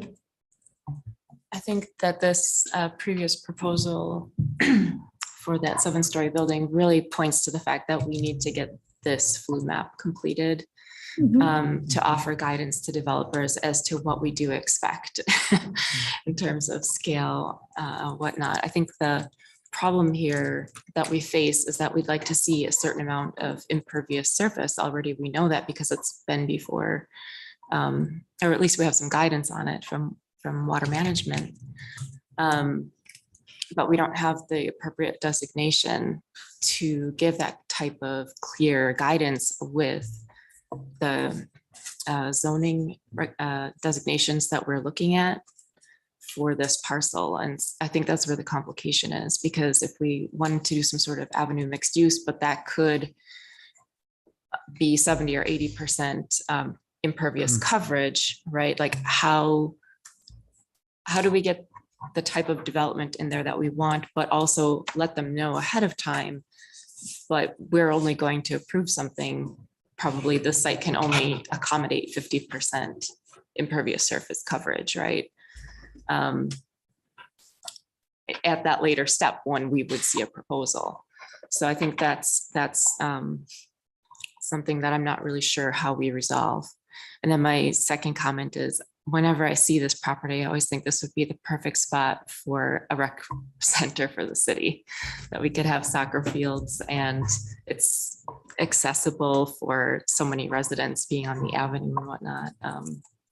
That would just be the perfect spot. So I know that the city doesn't own it or have plans to own it, but I'm just putting it out there to the universe because I think our city should have a rec center. That would be a beautiful spot. Okay, well, it's very close to harbor, so they might have feelings on that.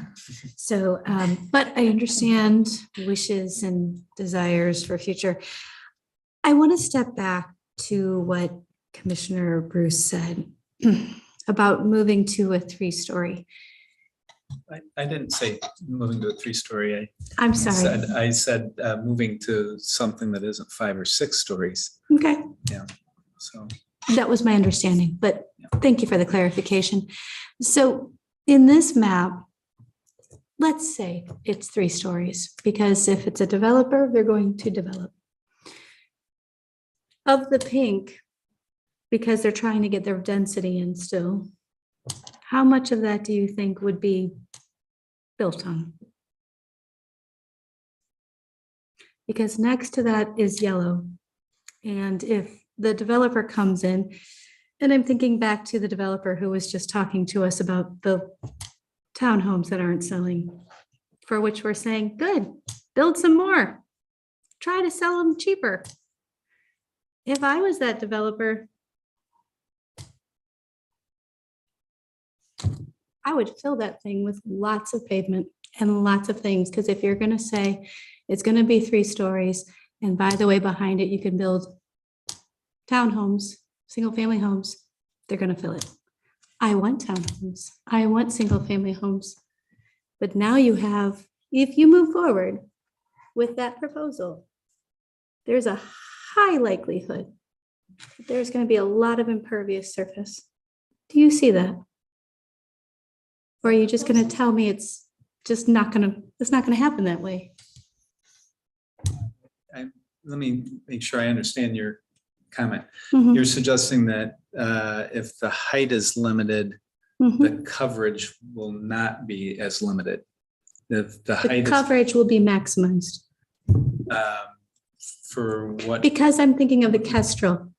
They wanted 4 stories across from the co-op. The council said 3. And that thing is a large box.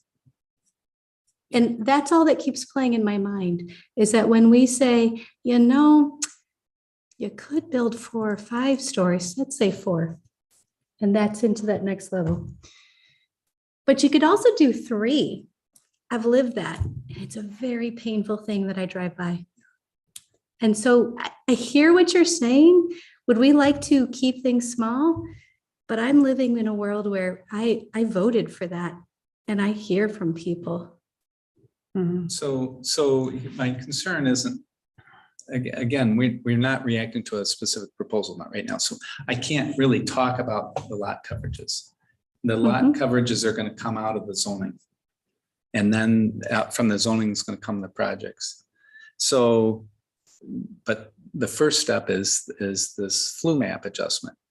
So my concern is that if we show this as mixed use avenue on the flue map, that the logical next step is that it'll be avenue mixed use in the zoning. And if it's avenue mixed use in the zoning, we're not going to be able to control the lot coverages other than through the zoning. Hold on, is that MUA? One of the stormwater plans that have to go And with. the it, stormwater obviously. plans. That's what I was thinking. Yeah, and the stormwater plans. But that wouldn't necessarily restrict the lot coverages to 50%. That's not.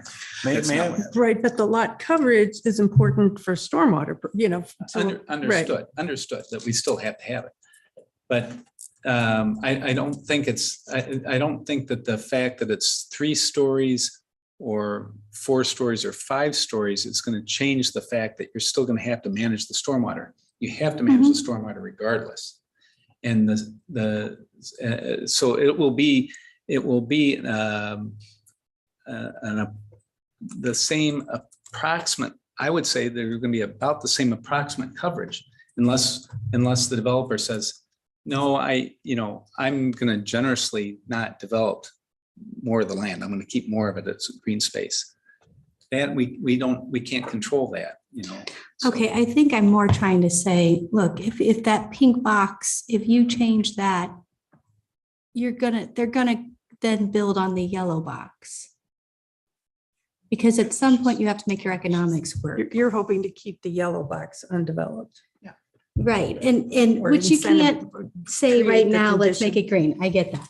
Well, But at the same mean- time, if you're saying it has to be short, then we are maximizing that pink box build. And so, and just trying to have you think through this, because at the way that it's going, and I know it's pink, but that's the other one, but if he changes that to whatever the color is, suddenly they're building everywhere. And I'm very concerned because I live through the Kestrel, and that is a very large square box. And if we are making changes, especially today, we might get another Kestrel.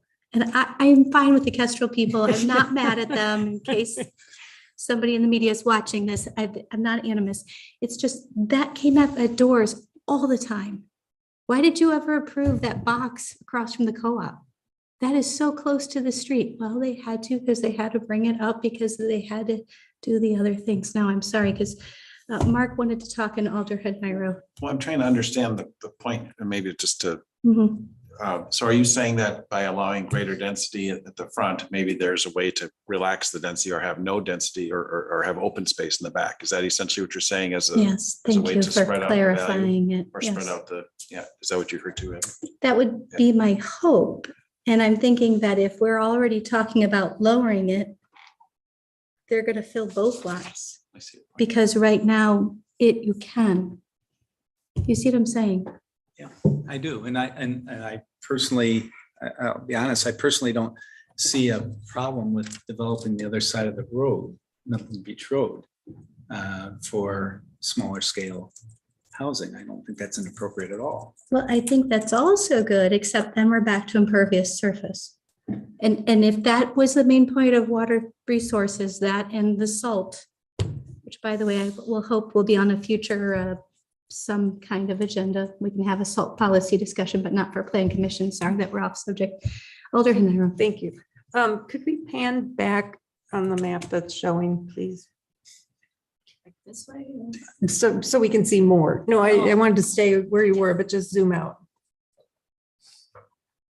And then, thank you. And then show Century. So here's my reasons for thinking Avenue mixed use is appropriate for this parcel. If you look at all of the other parcels that are not parkland on Allen Boulevard or on University, it's Avenue mixed use. And I believe it's like that because that's our transit corridor. I mentioned transit-oriented development. Went to the League of Wisconsin Municipalities meeting last week, attended a session on affordable housing, and one of the recommendations was to develop a transit-oriented development overlay, so that maybe that's something we can do in the future. If we had one, it would be on this area. And I get that, let's say a 5-story building might not be matched by a neighbor right now, but if you look to the north, it will be, and it's going to have a 7-story building. And I believe some of the construction on University is already that big. And I recall Commissioner Erdman Hermans saying when we discussed the Middleton Shores property, you know, kind of like, if we can't put it here where there is, where there are services, you know, commercial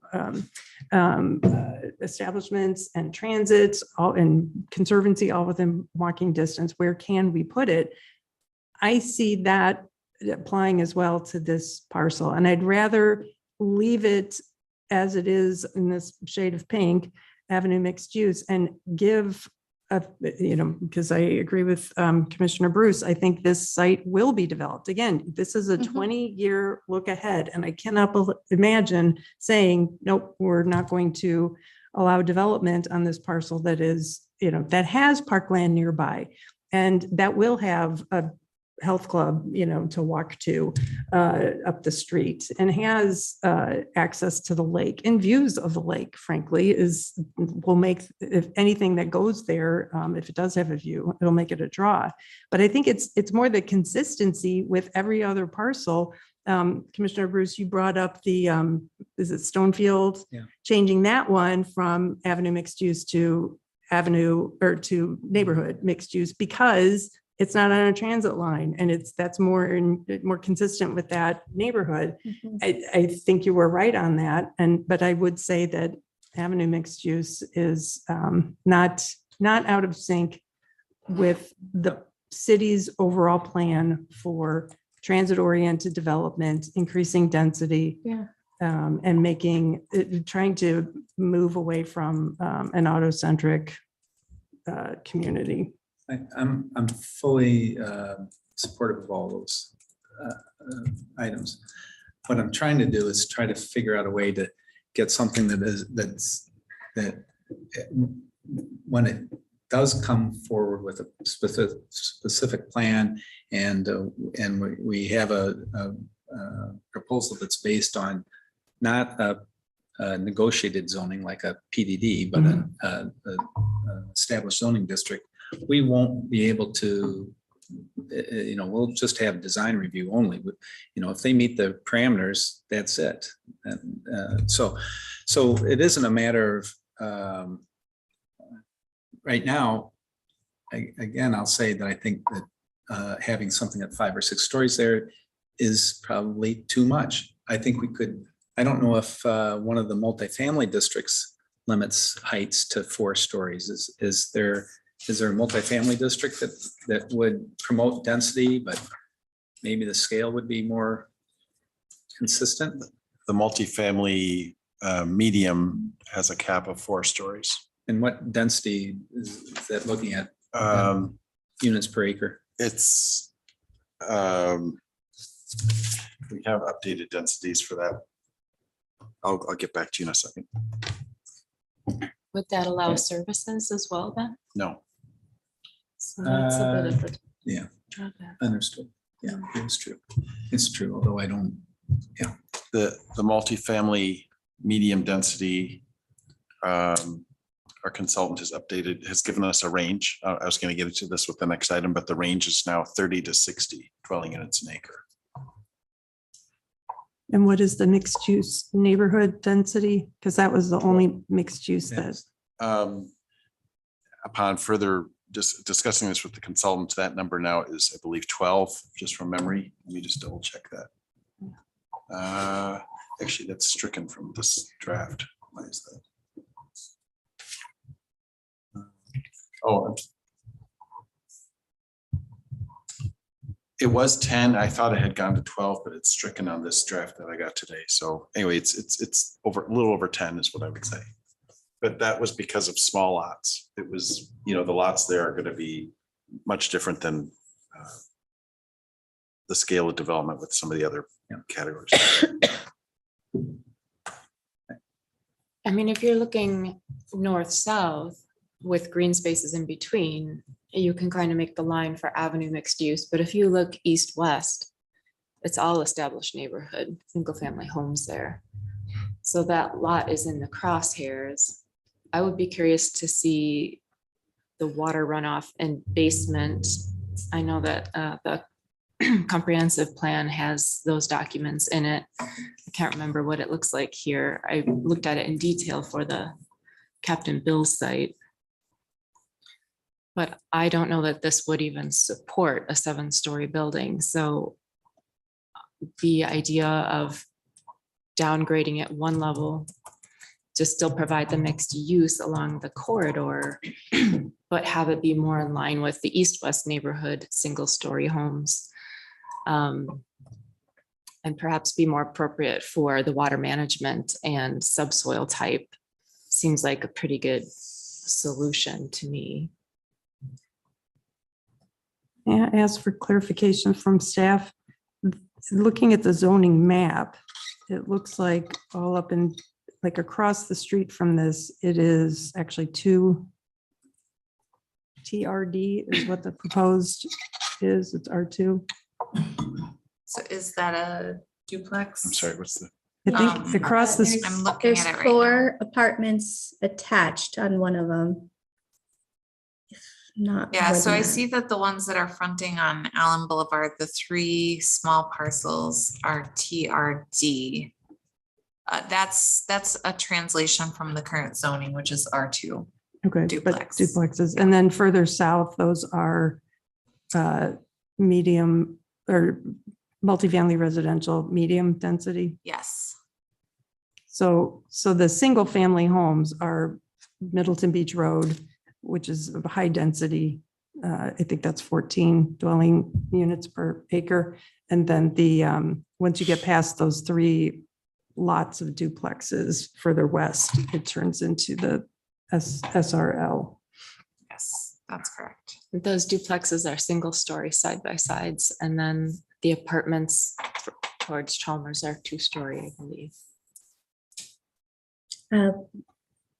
Some of them want to deconstruct and reconstruct on them to higher.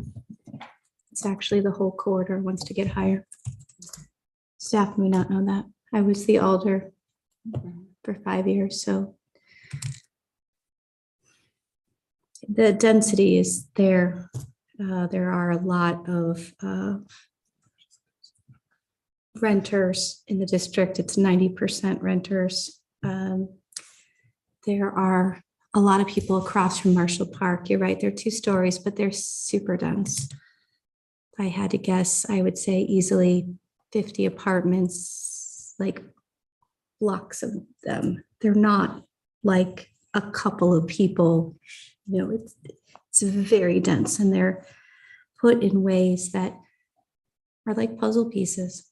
And that's not good or bad or anything. It's actually a cute neighborhood. There are people who want to take down and then redevelop that land since it's already apartments, but go higher because they have lake views. And the people up on University, I think they're 4 stories. And then we have the Madison apartments across the street, which it's not our area, but it's also 4 stories. So when you're in the district, 4 stories is normal. The senior apartments in Allen are nearby next to Lakeview Park. I always say they're 4.5 stories because they have little towers at the top.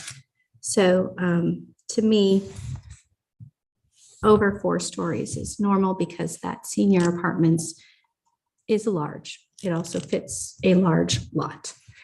I can actually see it from the back of my house. I know a lot of people say it doesn't, you know, this will change the neighborhood. I literally see the senior apartments, especially in winter. And you know what? It's charming. It's actually cute to see it over the tree line. Harbor is a good neighbor. I hope they stay a long time. But those, the little strip mall next to it, they stand for the next 10, 20 years, but I could see that being redeveloped long-term. I'm sure that's not on staff's plan, but I could see that building. I know that the plaza where the Ace Hardware got hit recently, they had wanted to do a 4-story before, I think, the 2012 era, and it fell through.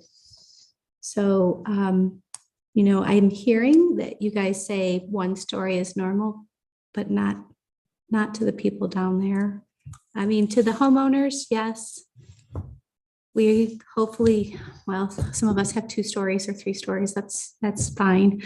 But, you know, the apartment owners, they already own the land. They're already thinking bigger.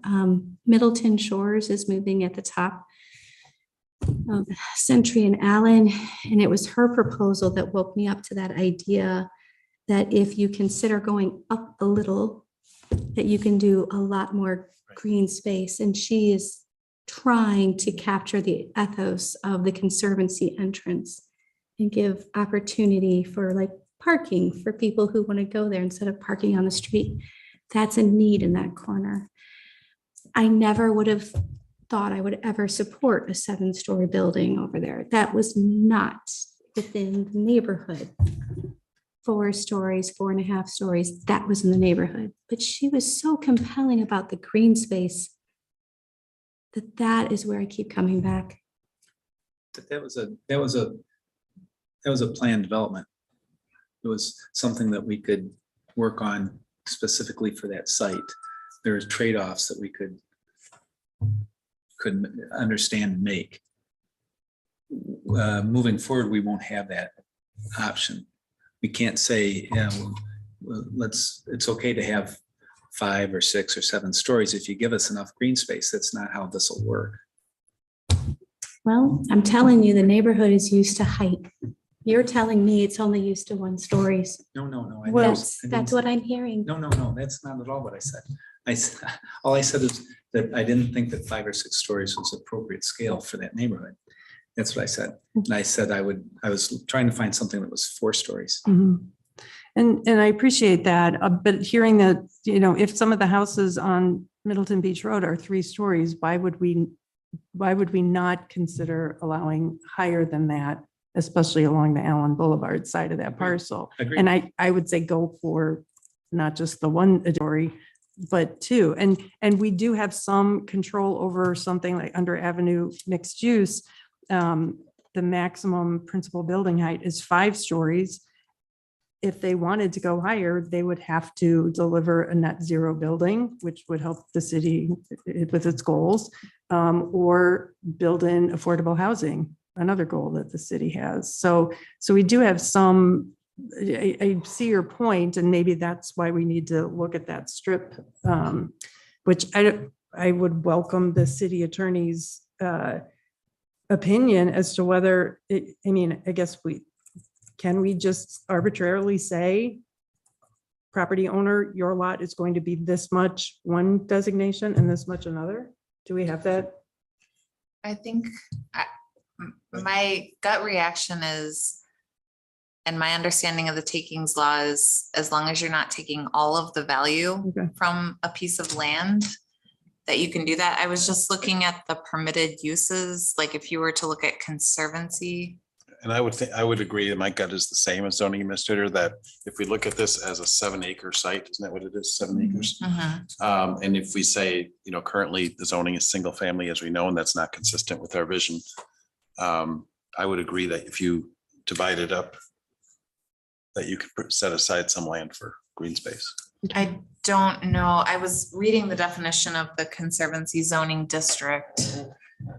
It talks about encompassing lowland wetlands, which this is not, combined with lands on the edge or fringe of wetlands and upland areas. These areas are intended to be preserved as open space, natural habitat, scenic areas, lake shores, wetlands, floodplains, drainage ways, steep slopes, upland, woodland forests, floodways, or other similar environments. So I don't think it strictly meets the definition of any of those. Okay. But We tried. Yeah. There we the go. the conservancy district would allow outdoor open space, institutional, passive outdoor recreation, and as a conditional use, essential services, cultivation, and community garden. In the essential services, again, we've changed that definition, but that's small scale utilities is what that means. Well, whatever we do with that parcel, I'm interested in hearing other commissioners' thoughts, but I'm just really uncomfortable with the idea of settling for neighborhood mixed use when right now that density is lower than the density of Middleton Beach Road. I agree. Yeah. I agree. That doesn't make sense. Logic there, Yeah. yeah. I think part of the neighborhood mixed use discussion is also trying to hear citizens' concerns about their existing neighborhood too, right?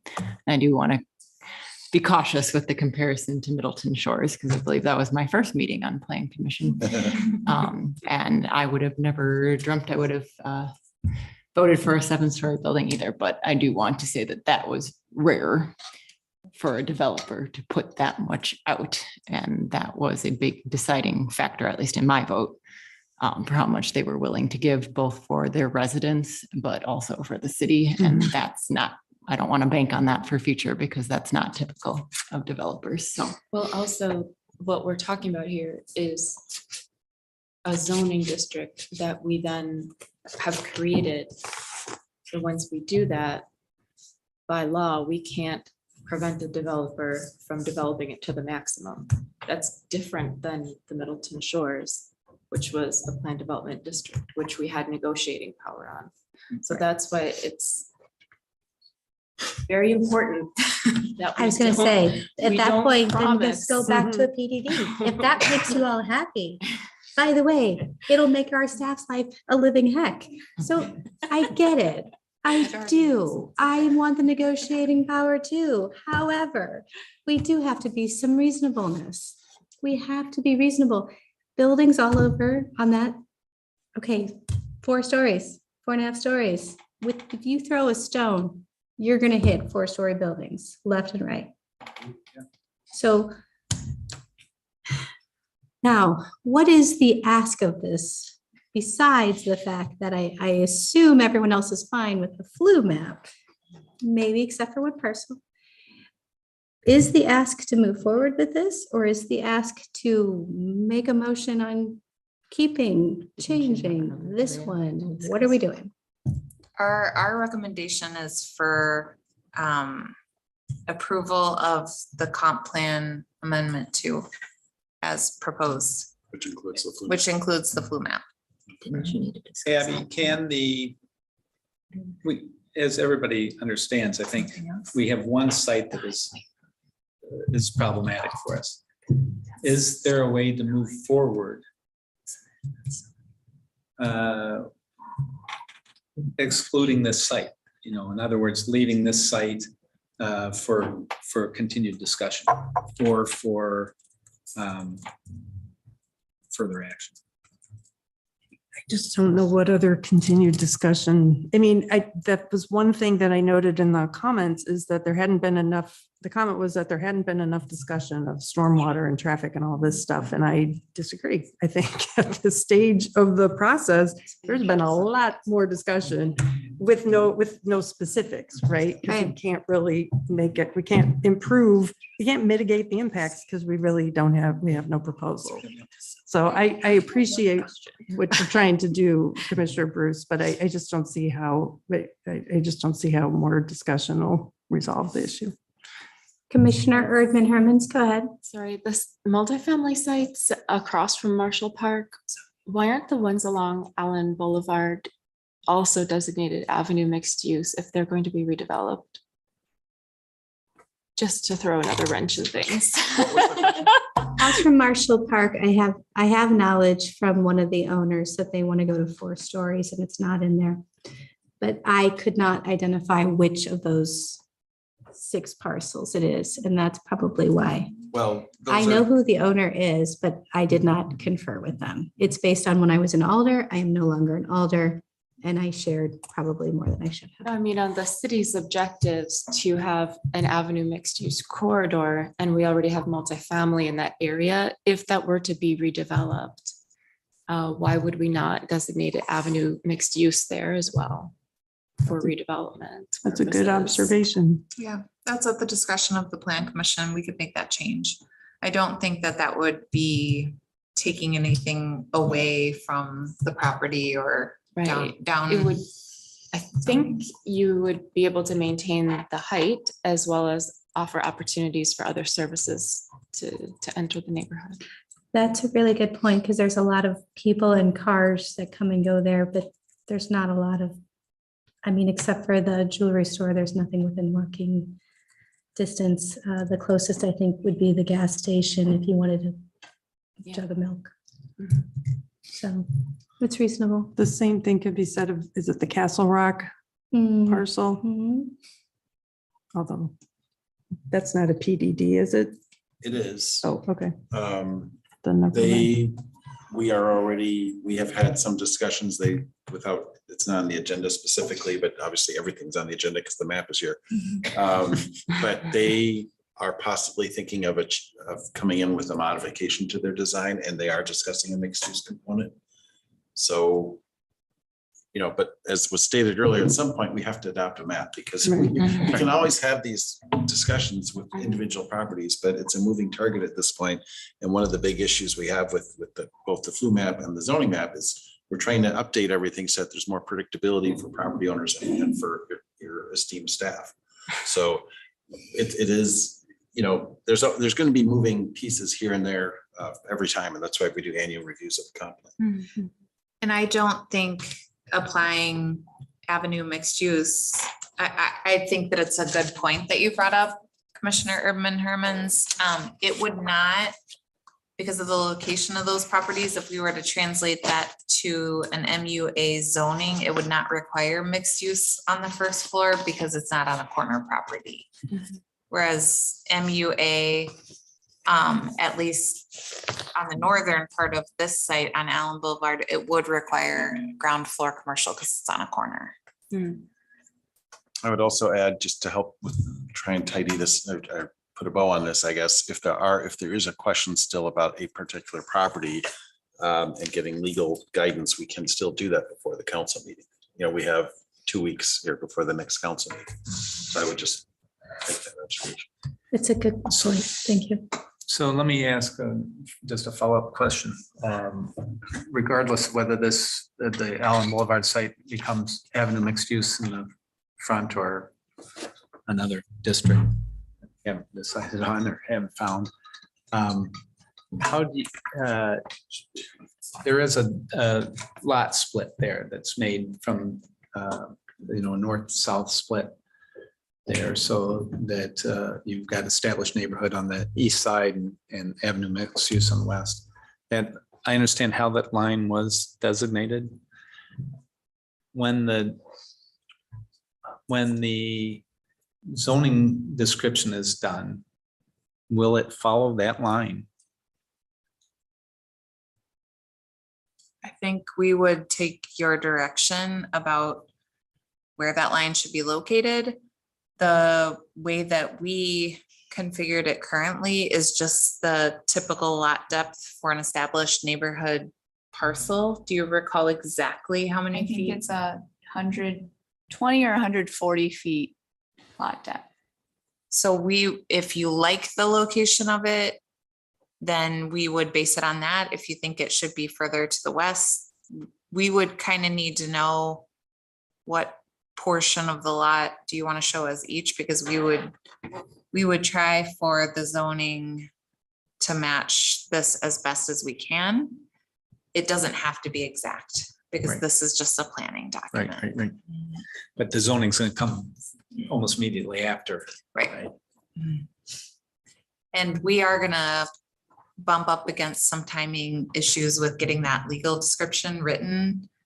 I don't know if one of our engineering techs will have time to do that in-house, or if we're gonna have to get someone else to write that for us. So we want to have that ready by the time the council's ready to adopt the zoning ordinance if we're splitting it.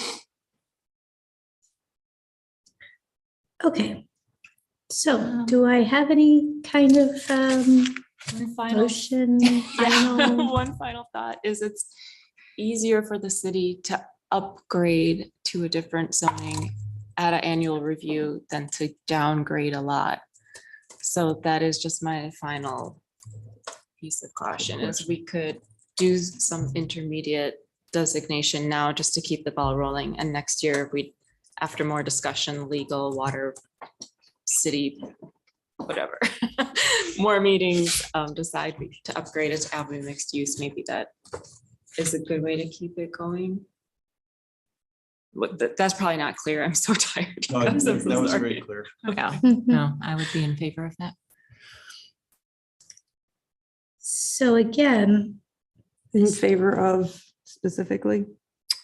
What Commissioner Urban Hermans is saying of being able to upgrade it at a later time, just to keep the ball rolling here. But upgrade it from, So I think the that would be like the- multifamily medium is what was, that, or like a discussed. neighborhood mixed use. One of those designations. unless that's looking here, 'cause largely that's just doing there. overcomplicating you're things. talking about the parcel of concern, The pink one. not the ones that you, No. okay. Well, again, I'll just say I can't, I mean, I would not be able to support going with a lower density than, because avenue mixed use has a lower housing density than the neighborhood that we're trying to buffer. Neighborhood mixed use does, yeah. Neighborhood mixed use, that's what I meant.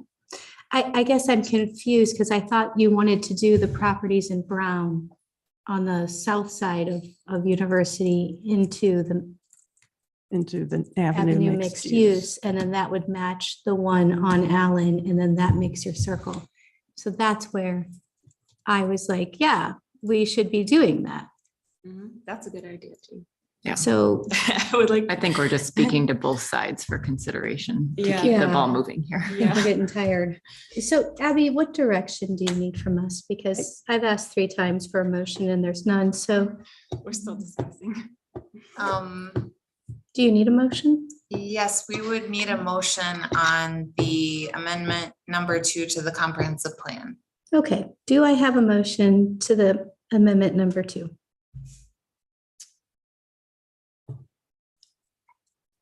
I'll make a motion to defer to the next meeting, so we can continue discussion.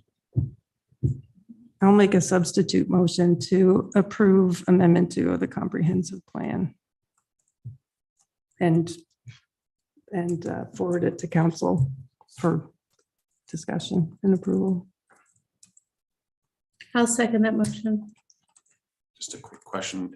Can a substitute happen when there wasn't a second to the first motion? Can it?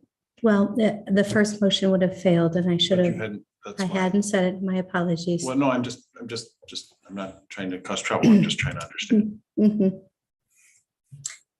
As there was no second to your motion, Okay. Can she you- made a substitute. Yeah, can you ask for a second?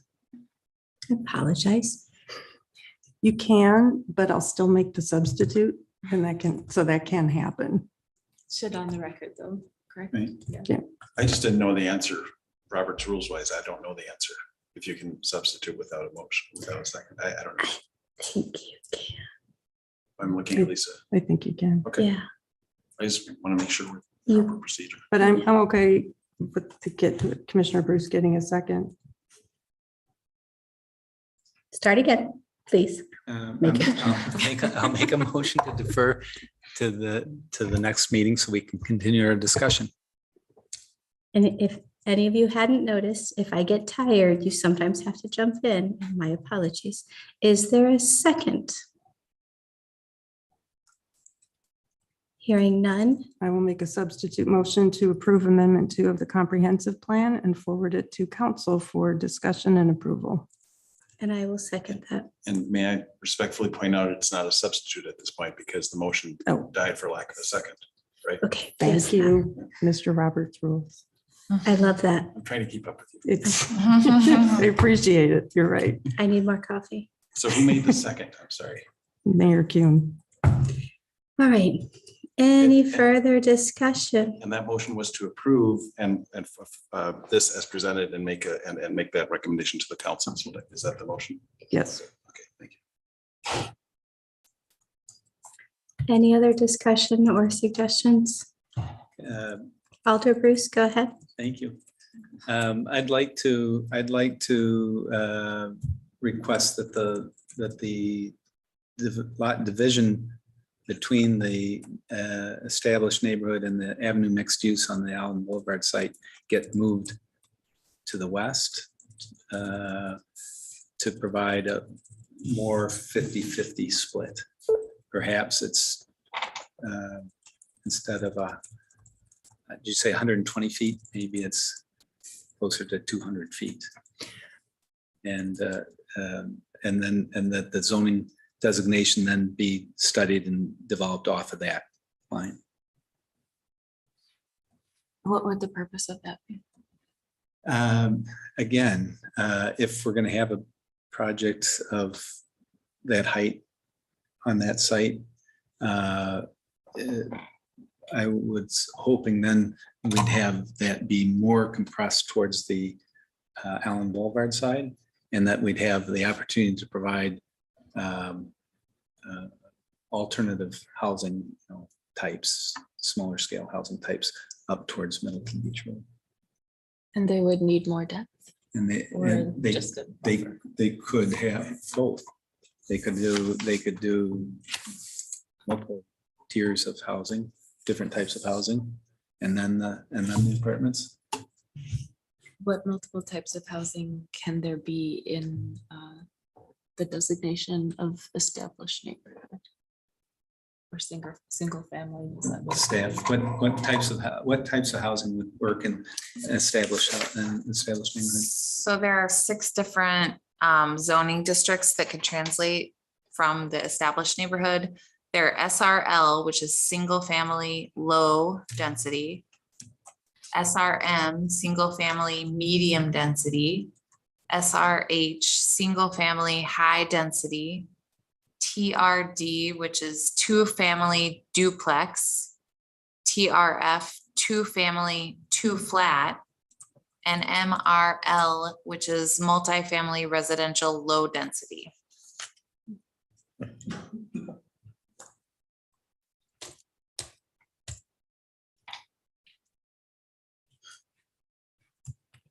May I call the question? All those in favor of approving I think number we have 2? to vote on me calling the question to close discussion. Do we though? Well, I think so. Okay. And is his request part of the motion? That's the other question. No, it's just discussion. I don't think it is. He had a comment, and I think that personally, not as chair, but just personally, that the depth of that could be discussed at a later time, but it's good to think about longer. I think that's wise. I wouldn't include 200 feet because I am not an architect and I am not a planner. So I will let the staff decide said decisions, but maybe something more generous. Now, if there are any other discussions or suggestions, my ask would be that those, and you may have already gotten that, the brown parcels on the south side of Allen, I think I said University, but at Allen and University turn pink to match so that Marshall Park is surrounded, because that is something the apartment owners are thinking about. They may not do it for 5 years, but that would be one less thing for you guys to do. All those in favor of, Well, wait a second. approving- I just want to make sure. So the motion is to approve what we see, yes, it is. but you're providing staff with some guidance for future discussion. Yes, Okay, my apologies. that's okay. Just want to make it clear that the For motion, future amendments. right, Could be next year, could be next year. because frankly, nobody's tearing down anytime soon. All right, all those in favor of approving Amendment 2? No, not Amendment 2. Yes, amendment 2 of the comp Thank you. plan. Amendment 2 of the comp plan, please say aye. Aye. Any opposed? Aye. Aye. Motion passes. Is it 4-2? 2 with Erdman, Hermans and Bruce opposed. Yes. Is that correct? And thank you for the robust discussion. Yes. I know I was frustrated and I apologize for my many comments. I try to stay neutral, but I do appreciate all the insights and thoughtful I think we owe it. discussion. I think we owe it. This is something that needs to happen. We And owe I- it to all the people that wrote letters and. Yeah. All right, so moving on to draft zoning ordinance, sign code, lighting code, and zoning map.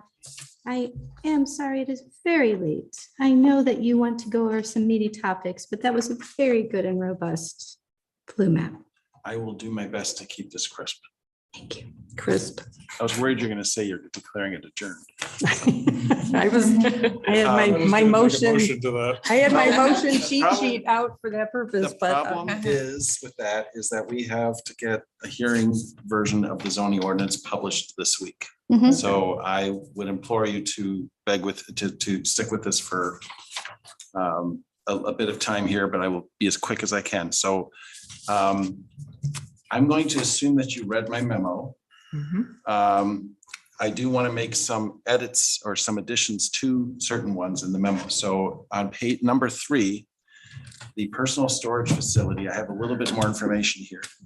I asked our consultant why this wasn't a permitted or conditional use in the Middleton Business Park, and he reminded me, and Randy, maybe you'll remember that the work group had advised not to have the personal storage facility as part of that zoning district. Yeah.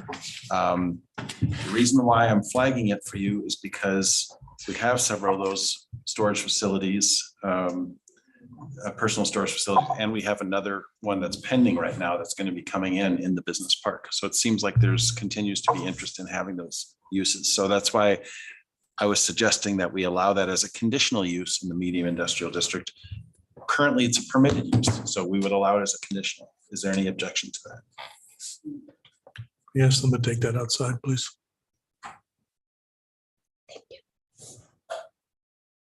Thank you. I have no objection. No objection to that? Okay, no objection. Then number 5 on this page. Well, actually, what I was going to say for number 4 first is the air district. We've made some edits. And specifically, we are allowing offices and residents, restaurants, it is late. But we're adding the language shall not exceed greater than 50% of the gross floor area of a hangar, terminal, or other airport related structure. So that is also language that I'm adding, which helps us with consistency with the airport. So just wanted to disclose that. Thank you.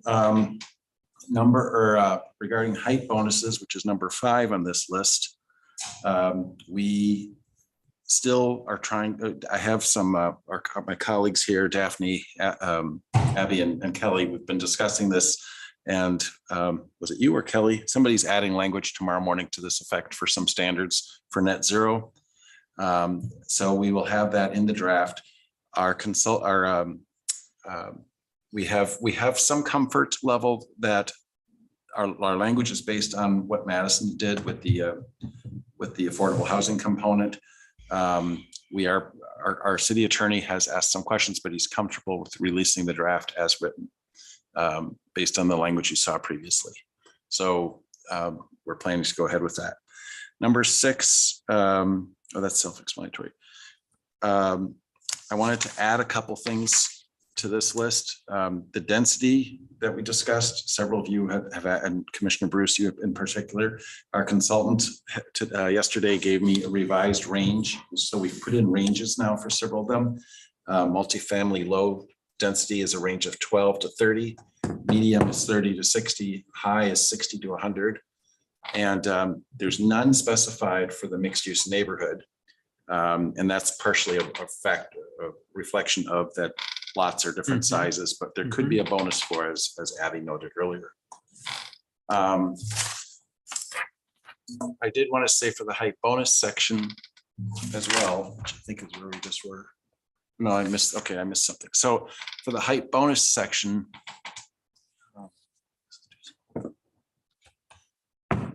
large something so I can see it. Oh, I wanted to mention that as we were going through and finalizing the hearing draft, our consultant pointed out that there's actually a third way to exceed maximum building height. And I wanted to make sure you were all aware of this. So that language is that the exterior building design standards for multifamily land uses shall be met in addition to the following requirements. Buildings shall only be predominantly clad in Class 1 building materials. Class 2 and Class 3 materials may be used as accents and trim not to exceed 50% of the total building facade. And then a minimum of 3 facade articulation features shall be used on all sides of the structure. Sorry, that was not in your packet. Is that something that you feel is grounds for an extra story? And if not, we can remove it. So do you want me to repeat any of that? I wish I could display it easily, but. If you would repeat it. Mhm. Yeah. Okay, so basically buildings, you would get a bonus story if buildings were predominantly clad in Class 1 building materials, shall only be predominantly clad in Class 1 building materials.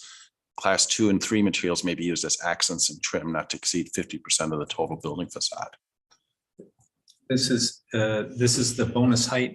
I thought the bonus height was only for. It is for the affordable housing and the net zero, Yeah. but we found this in the I don't know why I didn't catch that before, but so this language used to be in several different parts of the ordinance. We've consolidated it all in one section. And in Okay. the course of doing all that cleanup, we found that language. So I just wanted to see if you wanted to keep that. And if not, we can take it out. I don't have a recommendation either way. Yeah. I'm happy to take it out if you want. So they can't get even if they design a net zero building, if they don't have the right. No. So there's three ways to get the bonus. The net zero is one, the affordable housing component is two, or you could do Higher quality. higher quality building materials. Where did that come from? Because that's not. That's a new thing. Yeah, that's something I didn't catch before. It was stuck, it was buried in the code, and I'm happy to take it out if you're not comfortable. Yeah. with it. I would Just take it take out it because out. we were trying to Yep. steer development to achieve our policy goals. And I'm fine with Yeah. that. I have no problem with that. So I just wanted to, Says the lead gold city. Awesome. Yeah, sorry. no, we're taking that out.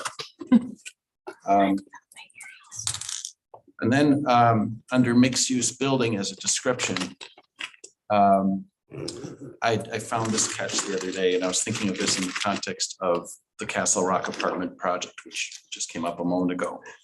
I was asked what percentage of a mixed use building, the 33%, that you really require at least 33% of the ground floor has to be, what type of uses can those be?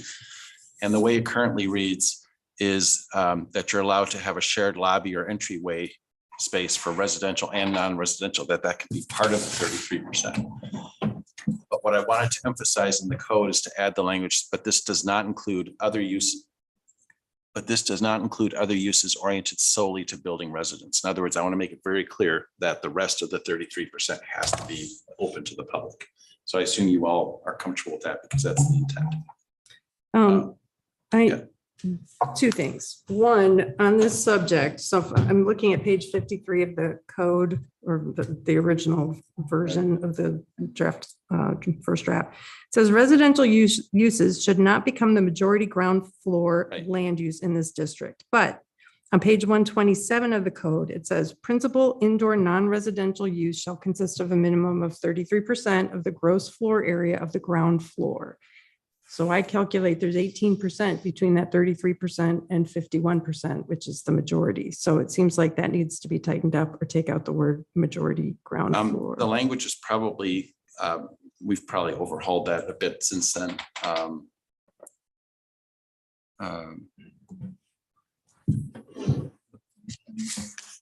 Apologies to my.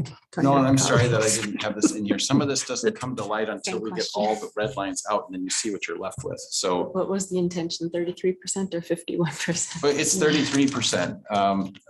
So I will, I think, I don't think this is anything that any of you would object to. The point is we want to make sure that the commercial component of it is commercial and open to the public. We're trying to maximize that tonight so that there's not loopholes that they can count, minimize what the mixed use component is. I found something in the adult oriented section that I realized again is the mixed use component. When it says it can be any of the commercial uses, well, I went and looked at what the commercial uses are, and adult entertainment is one of them. So I've specified that a business defined as adult-oriented entertainment business shall be located in accordance with provisions of section 7.13, which is a completely separate section of our ordinance. I just want to make it very clear that we're not preempting those parts of the code that require it to be 1,000 feet from schools and whatever it is. So I'm just adding that. So I assume that everyone is on board with that. Is there anything I should know? No, Okay. no. I'm already tired from tall building No, I'm just discussions. I'm trying to keep something from becoming an issue. So. Thank you, sir. Keep You're going. welcome. So regarding, so then if we go to the next page, so page 2 of my memo, this is something that came to light in talking with a couple people in response to the open houses. We've made several of these changes based on public input from open houses and potential property owners. So the table here that you see has an error. Oh, good. That's already in red. Did you fix it? Oh, I fixed it. You're doing so much. It's hard to keep up. Keep going. Oh, good. Good. So the ones in red, I've already put into the code, as you see. Let's look at mixed use neighborhood in particular. We've made quite a few changes here. So it used to be that 5,000 used to be 7,200 feet. Now it's 5,000. That reflects the Parmenter, the old Parmenter quarter from University Avenue up to the roundabout. We realized a lot of those lots actually aren't even 7,200 feet. So that's why we made that change. The impervious stays the same. Before I mentioned the other two with the 20s, let me skip ahead. So then we have the side setback of 5 used to be 8, and the rear setback used to be 25, and now it's 20.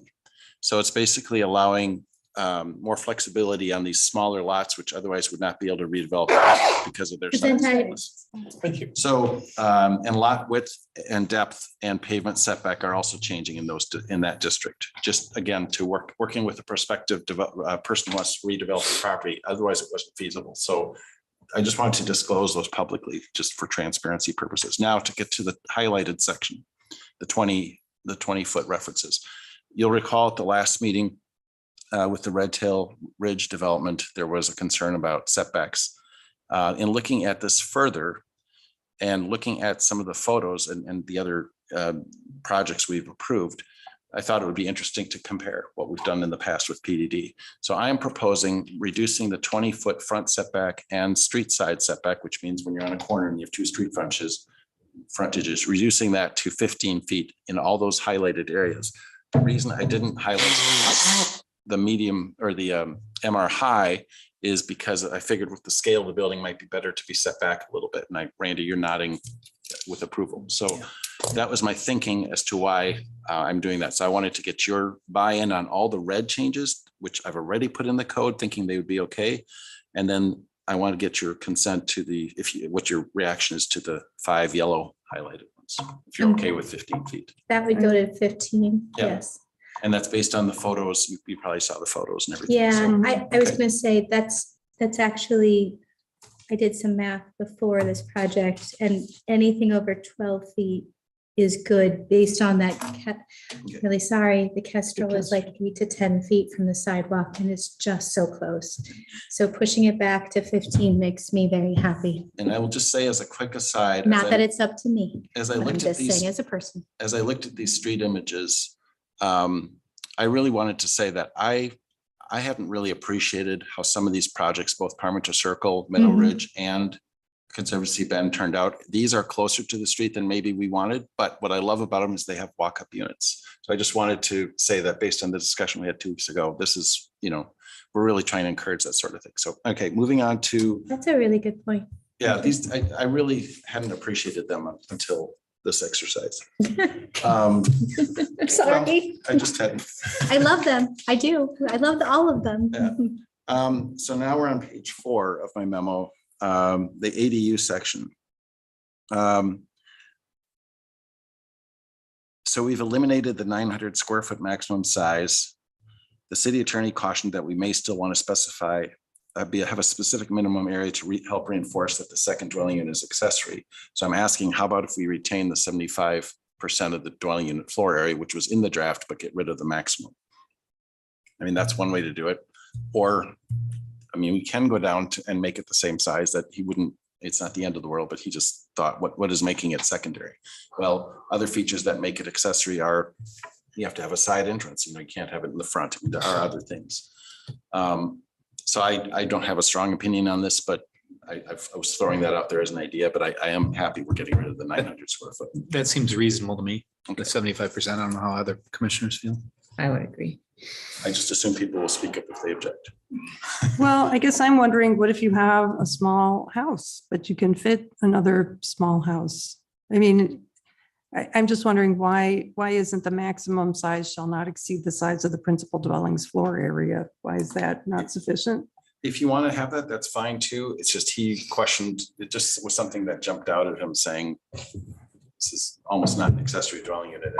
So I don't think it's illegal. I mean, it's just if you'd rather we keep it the way we had it, that's fine too. I'm just passing along the message. Again, I went to that League of Wisconsin Municipalities meeting, and the the big takeaway I got was don't regulate it if you don't need to. And I don't see what the benefit would be if somebody came in at 80% of the principal dwelling units floor area. Would that be a good use of your time and our time to say, or I don't know, we wouldn't have time, but Alder Hanero, I'm happy keeping it too. I don't see a big harm about it.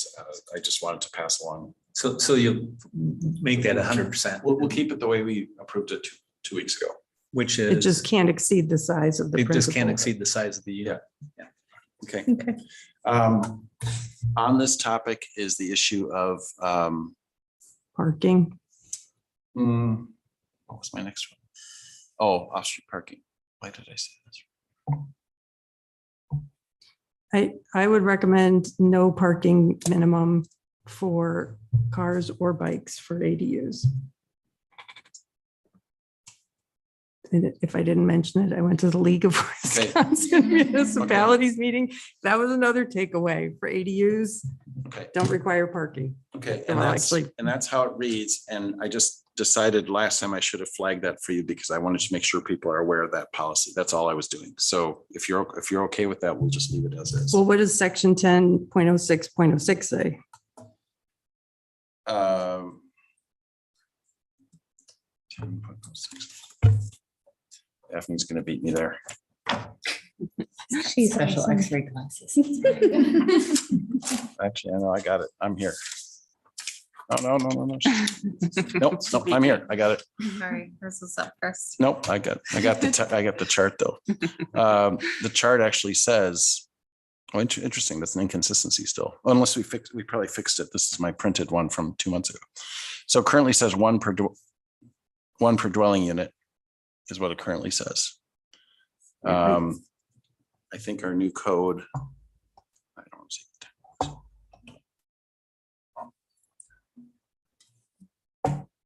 I think if we want to encourage ADUs to be developed, we should not be adding to the cost of developing them.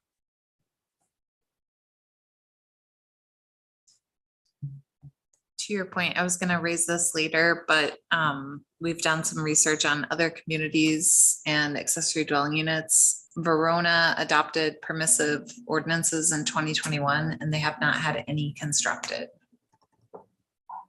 So.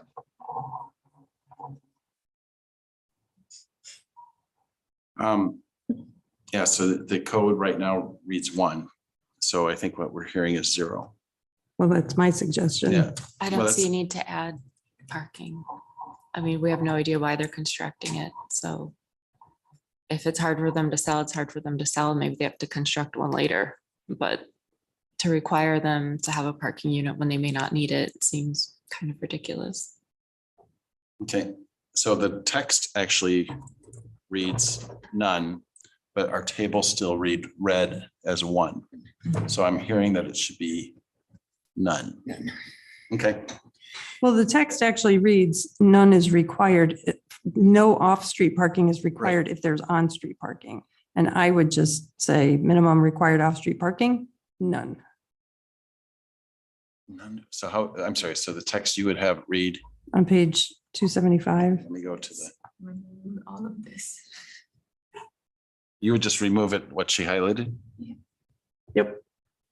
Okay. How do others feel about that? I'm fine with that. Simplifies things. I'm fine with that. And then the last question is, Yes. So we had Rashika look into some other communities and whether or not they're requiring owner occupancy. I had expressed concerns at the last meeting about state law and whether we would be complying with that. We reached out to our city attorney. He also had concerns about the owner occupancy requirement. He noted that state statute provides for that for certain types of housing, specifically short-term rentals. But he had some concerns about requiring owner occupancy for either the accessory dwelling unit or the principal structure he did not prohibit us from including that in the draft. So we looked at other communities. Appleton, Wisconsin is not requiring owner occupancy. Stevens Point is requiring owner occupancy. We reached out to them to learn more about how it is that they're regulating that. We unfortunately haven't heard back yet. Verona requires that the primary structure be the primary residence of the owner. But I also mentioned that Verona has had their ordinance in place for 2 years. They haven't had any ADUs yet. They think that owner occupancy has deterred people from doing an ADU. Is that on either of them or just, I guess what I'm trying to say is, Yes, so the way that their ordinance reads now is that it's the primary structure that has to be the owner occupied portion. I'm just wondering if maybe some people might do it if they moved into it and. The accessory. Yeah, I think that that's a way that, households could downsize. For example, is you could move into the accessory unit and rent the principal.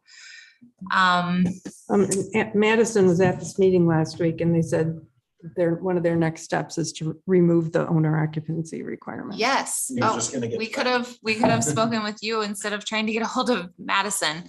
So yes, they are looking to remove the requirement, but they also have a very good process in place. So if this plan commission decides you want to keep the owner occupancy requirement, they have a restrictive covenant that's recorded through the Dane County Register of Deeds, and they have a template language. Everyone who comes in to get a permit to build an ADU has to sign the restrictive covenant prior to permitting. So it just makes it a little bit more, it runs with the land. It doesn't become a staff burden to try to administer. They're not doing like spot checks or anything on properties to figure out who lives there. So I think just amongst the three of us, we felt that maybe it would be in the best interest of the city to just do away with the owner occupancy requirement. But I think that if the plan commission felt that that was important, we would like to see the city go in a similar route that Madison has currently. If we were just talking about smaller ADUs, I would feel more comfortable lifting the owner occupancy, but since we've kind of lifted the size limit on the ADUs to something larger, I would like to see owner occupancy be one of the requirements, just because it is going to be a permitted use. And I think the expectation of neighbors would be that things aren't going to change dramatically. In other words, 2 units aren't going to start getting both rented at the same time. So that would be my thought. Yeah, I'm wondering what's the difference with like a duplex or something, to the neighborhood's perspective. If we have 2 units the same size and they're both rented, it certainly changes the character of the neighborhood. And I think the character of the intention of the ADU, which is to provide family member support, sort of primarily when we brought it up.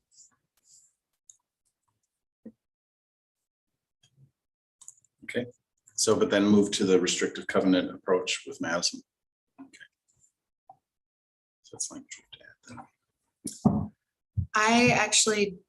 I don't think that they have that language in their ordinance. I think that they just say through the ordinance language that the unit has to be owner occupied. And then from an administrative standpoint, that's how they handle it on the back end. So I don't think that we need to edit the ordinance to describe the restrictive covenant. I think we just would not issue a permit until somebody signed off on it. We would follow the same process that they have. So no objections to that approach? Thank you. Do we need to do something about park fees like Madison does? I think we're supposed to be, oh, you mean specifically for the ADUs? I think, is that in there? I think there's a reference to it It's Medicine charges. in here. 4,500 in park fees. Some accessory uses.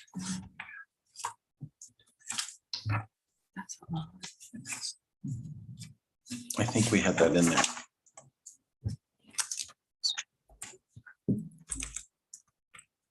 Same for all the multifamily units too. I've read so many different ordinances now. I just can't remember if that's in there. I'm looking. for it. I don't see it in here, but I've seen it in an ordinance, maybe not ours. So we should add the park fee language, or do we want to add?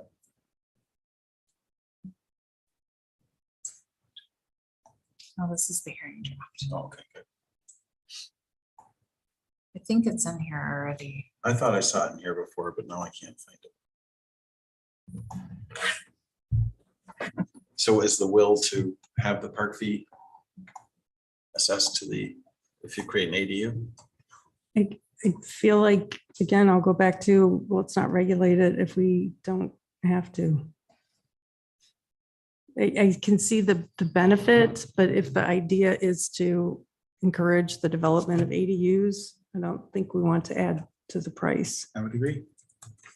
Yeah, I'm thinking if Verona's had none, and I think Madison, when I read about them, they only had 7 in a couple of years. The barrier to entry is already probably too high.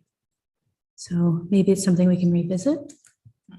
If suddenly, There's a lot of work. there you go. Feels like it's sort of a backdoor approach to development. I think that's my concern, Okay. is that if we basically have no regulation on making something that to the neighbors feels like we've just made a duplex in the neighborhood. I'm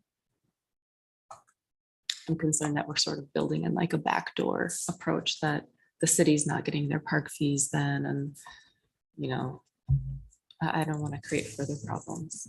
So noticing that Madison had built it in, I was just curious if we needed to do that as well. I would, because of the lack of affordable housing, I would just maybe see how the first year goes. I don't think we'll get many applicants. If Verona had 0 in 2 years, we might be chasing a lot of paperwork for 1 or 2. So maybe just go forward. So we'll track that. Yeah.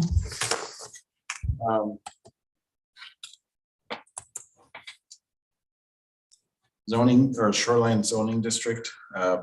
This has been quite a circular path that we've been on.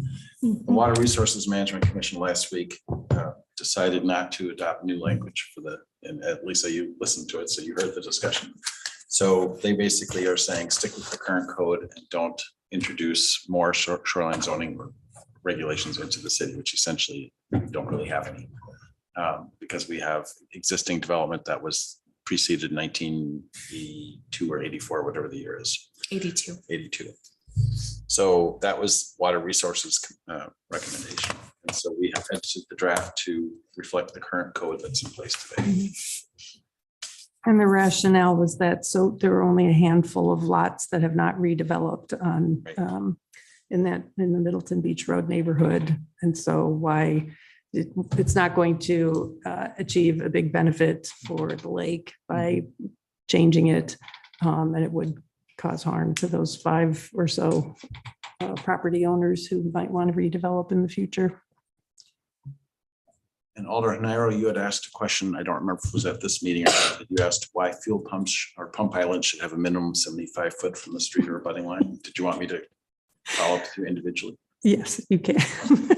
Wasn't sure if that was an issue. It wasn't, wasn't a deal breaker for me, if that's what you're worried about. I was curious because Some discussion. oh my gosh. One every Too meeting. late. Too late. So that's the extent I have of the policy changes. I'm going to edit them tomorrow, reflecting this discussion or your consensus tonight. And our goal is to post this tomorrow or by Thursday morning. So then we have the hearing draft on our website by the time the first hearing notice is printed in the paper. Thank you. And we'll send it out by listserv. And we'll probably start getting messages, and the hearing's on November 14th. And I want to emphasize again that we can make edits to the hearing based on or to the draft based on comments that we all receive. You'll give us that guidance following that. Okay. I have a question. Sure. If down the road, ADUs, we decided to assess park fees, would we then have to assess that fee to any prior developed ADUs? Would they get an assessment in the mail? No. No, okay. Alder Hinera. I have a few questions. I will make them brief. In section 10.03.08, mixed use buildings, live work building. Get there. It says it defines or describes the live work building as a multi-unit building typically arranged in a townhouse format in which each unit contains a commercial use on the ground floor with a residential use on upper floors, with both uses occupied by the same resident/business operator. My question is, why is the ground floor reserved for commercial? What about someone who may use a wheelchair or someone who can't afford to build an elevator or a ramp, but wants to have a live workspace where everything is on one level? I believe any new live work building that's developed will need an elevator from building code standpoint, as long as there is some kind of commercial component to that building. They will likely need some kind of elevator, I think. My recollection is this would be dependent on the size. Yeah, Okay. square footage. So a smaller, probably wouldn't for each unit wouldn't be required to have one. Because I'm thinking about like a single level where you've got an office that you may see clients in and your residents. Why would we only allow that in multi-story, or at least two-story buildings that would require somebody to be physically mobile or able to afford an elevator? And it's interesting because you say, because it says typically arranged in a townhouse format, but that doesn't preclude a one level. Right. But then it goes on, well, and that kind of gets back to the whole, the language used, because then it goes on to say in which each unit contains a commercial use on the, it's very specific. Yeah. It's like describing it with maybe too much specificity. Are you asking him to thin the language or to Yeah. include an example of a one? Or like the simplification would be Well, possibly if easier. it doesn't have to be that the commercial use is on the ground floor and residential use is on the upper floor, I would just say in which each unit contains both a commercial use and a residential use, with both uses occupied by the same resident/business operator, and not describe the arrangement. That's reasonable. I support that. Okay. Would you mind emailing me that? Sure. Language? We will do that. And then also, I wanted to just bring up Herb Garn's comments. He's about low impact development, because he makes a good point in a recent message and previous ones about how low impact development goes beyond the Water Resources Management Commission purview and gets at other things, like, for example, allowing curb cuts in parking lot islands. Is that something we do? And if not, is that something we need to change? And so I just wanted to, I appreciate that someone followed up with Herb to let him know that with the stormwater utility ordinance being revised, low impact development would be addressed. But I think he makes a good point that it probably should be worked into the zoning code. And I had that next to my list to bring up. So Thank you. for bringing up her. What I decided, the way I decided to handle that today is, again, we're trying to get the draft out. So I'm accepting, I thought we should accept his comments as comments for the public hearing. Okay. That's how I wrote back to him today, or through Eric anyway.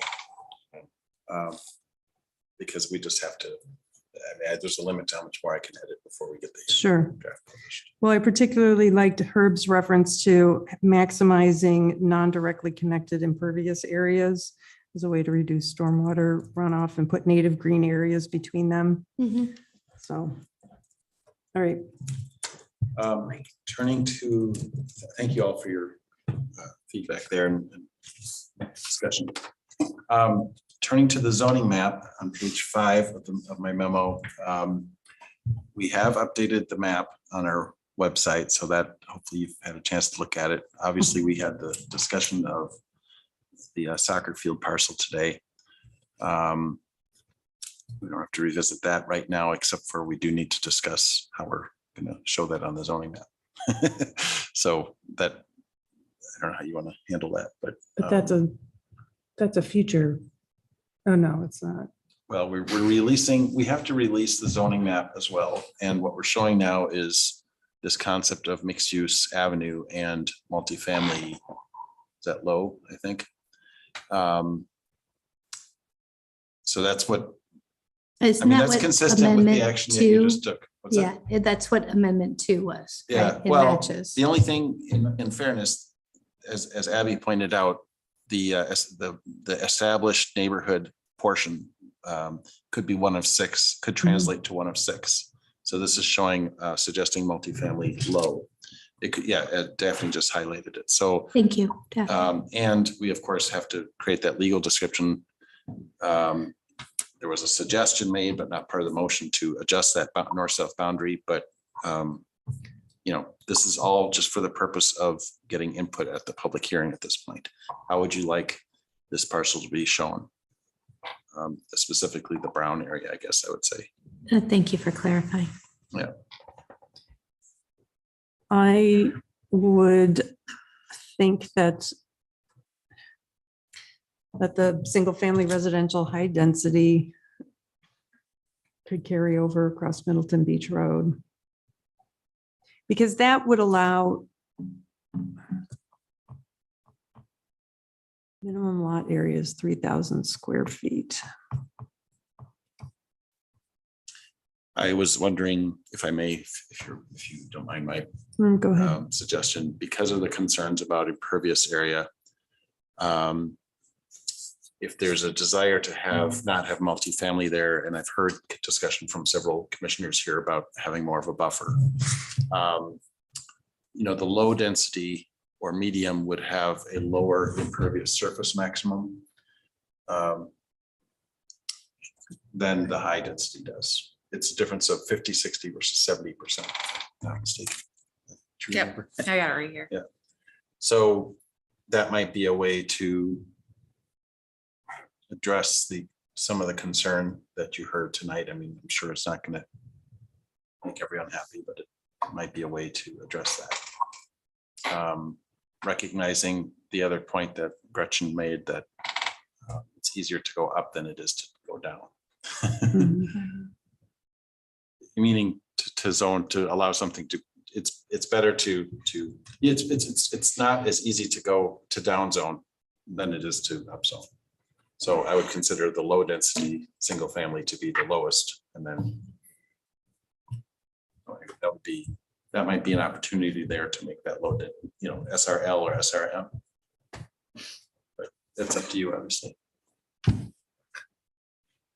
I think I was thinking about low. However, while the people were here and are probably still on the meeting, we had talked, I at least said, if they're yellow on this side and they're yellow on this side and the other color, I kept talking about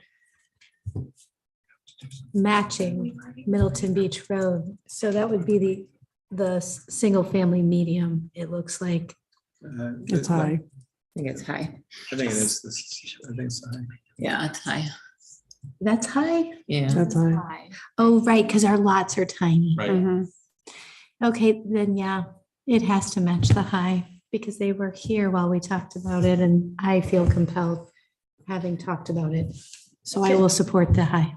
Can I ask, so what is passive outdoor recreation? It's a permitted use. And I'm asking because what I'm trying to get at is if somebody wanted to use that as a buffer and it's designated as single, the SRH, could they say, fine, but it's going to be conservancy or whatever?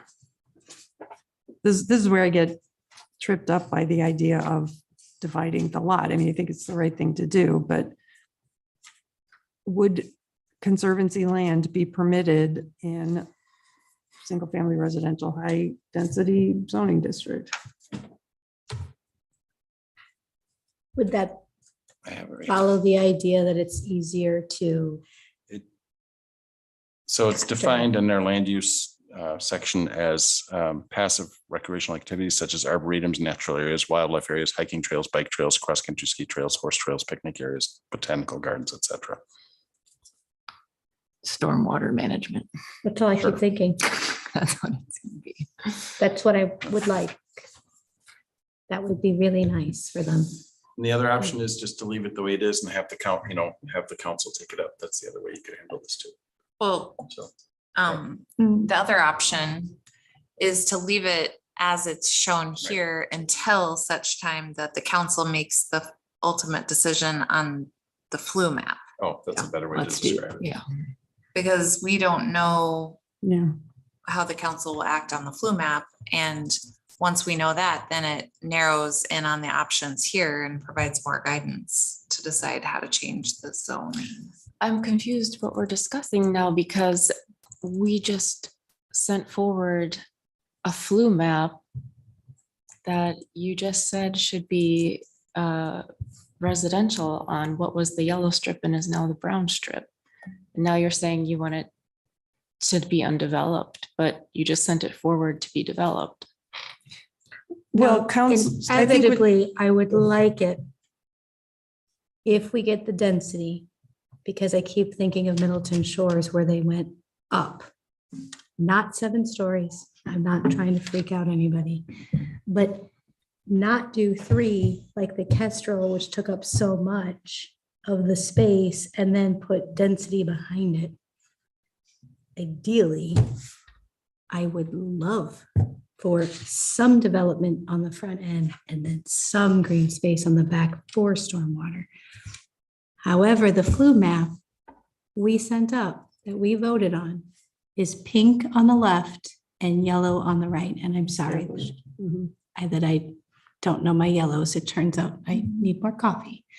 So I think The established neighborhood. It's established neighborhood, right? It doesn't just, it doesn't indicate what the type of In neighborhood an is. established neighborhood, it could be any of the top. Any one of the six types. Residential. Yeah, yeah. I know, but it may be confusing. I guess this is where I've jumped in, is it might be confusing to someone who sees the flu map and then sees this map.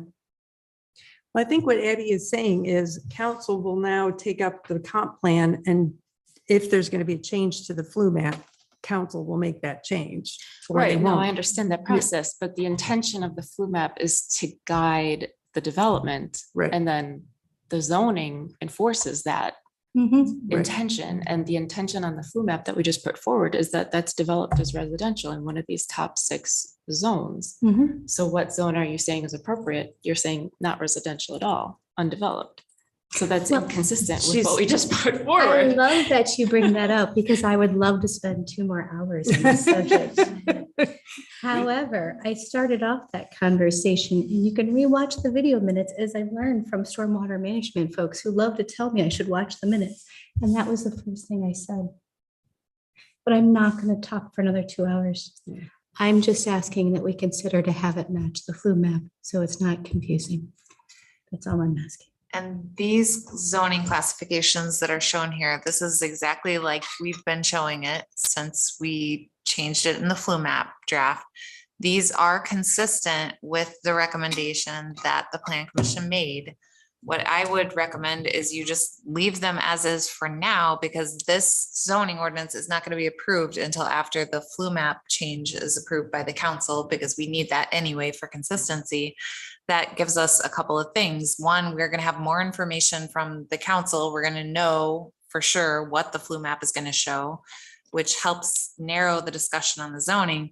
But 2, the developer was present for the entirety of the meeting earlier, and they may, I don't know how they would take the discussion about conservancy and reserving some land and how Middleton Shores was negotiated that through the PDD, but there's at least a possibility that they may say, we would voluntarily be willing to do that.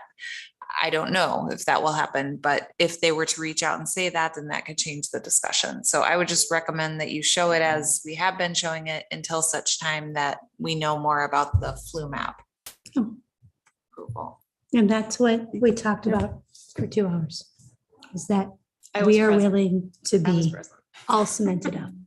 And with that, can I adjourn? Are you I done? have one more thing related to this. We did get input today about, well, you know what, I'm just gonna take that input as part of the public hearing as well. That's how I'm gonna handle it. Thank you. And then lighting ordinance, no changes there. Sign ordinance, you saw my communications I had with somebody who had a lot of comments from a sign company that were helpful. Was it in a previous version or didn't you have comments in here about the feather signs? Oh, thank you. I was gonna highlight that. That was really the only thing I had to comment. Yeah, And I know everyone regarding wants to feather get- signs, we have, that's on page 7. So we are. Let's see here. What did you have a question about it specifically? I am just highly in favor of limiting the time that they can be there. I think they should always be temporary. Obviously, they're needed for special events, but I look within 2 or 3 blocks of my house and I have 4 different beer, cigar, liquor, feather signs that are businesses that have been there for a decade or more. And I don't think we need to litter our boulevards with that. So rather than prohibiting them, we added language saying this sign type is permitted if it's displayed only during hours of operation for the onsite land use. That means they need to be taken down when they're not open. And that's. Yeah, I it's don't gonna think be a that they burden. need to be there I understand. year round, I guess is my. This is one of those things that we've gotten various different opinions on. Yeah. Like a new business opening, I could see having something for 30 days, but My point is the ordinance being released shows it's at the bottom of the screen. That's how it's going to read. That's what's being released. I would support Aaron's comments about the temporary nature of those signs.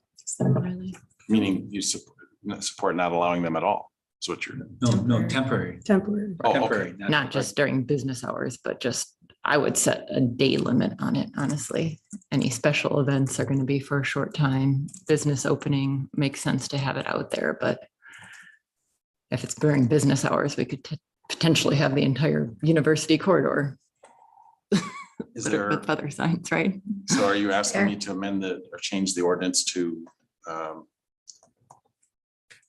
we could go back to what we used to, I guess, which was, maybe what that was 21. Our current temporary signs. I can't remember anymore. It's 10 days for, I think they were without regulation for size, right? It's 10 days and and then 21 20 days if it was smaller. Mhm. So we could do 10 days once per calendar quarter, that was kind of, I think, how our current code reads. That seems reasonable. Yeah, I'm good with that. All right. That's all I have. Anything else? Nope, that's my only opinion. All right, this meeting is adjourned. Again, you. thank you for your Thank you. robust discussion.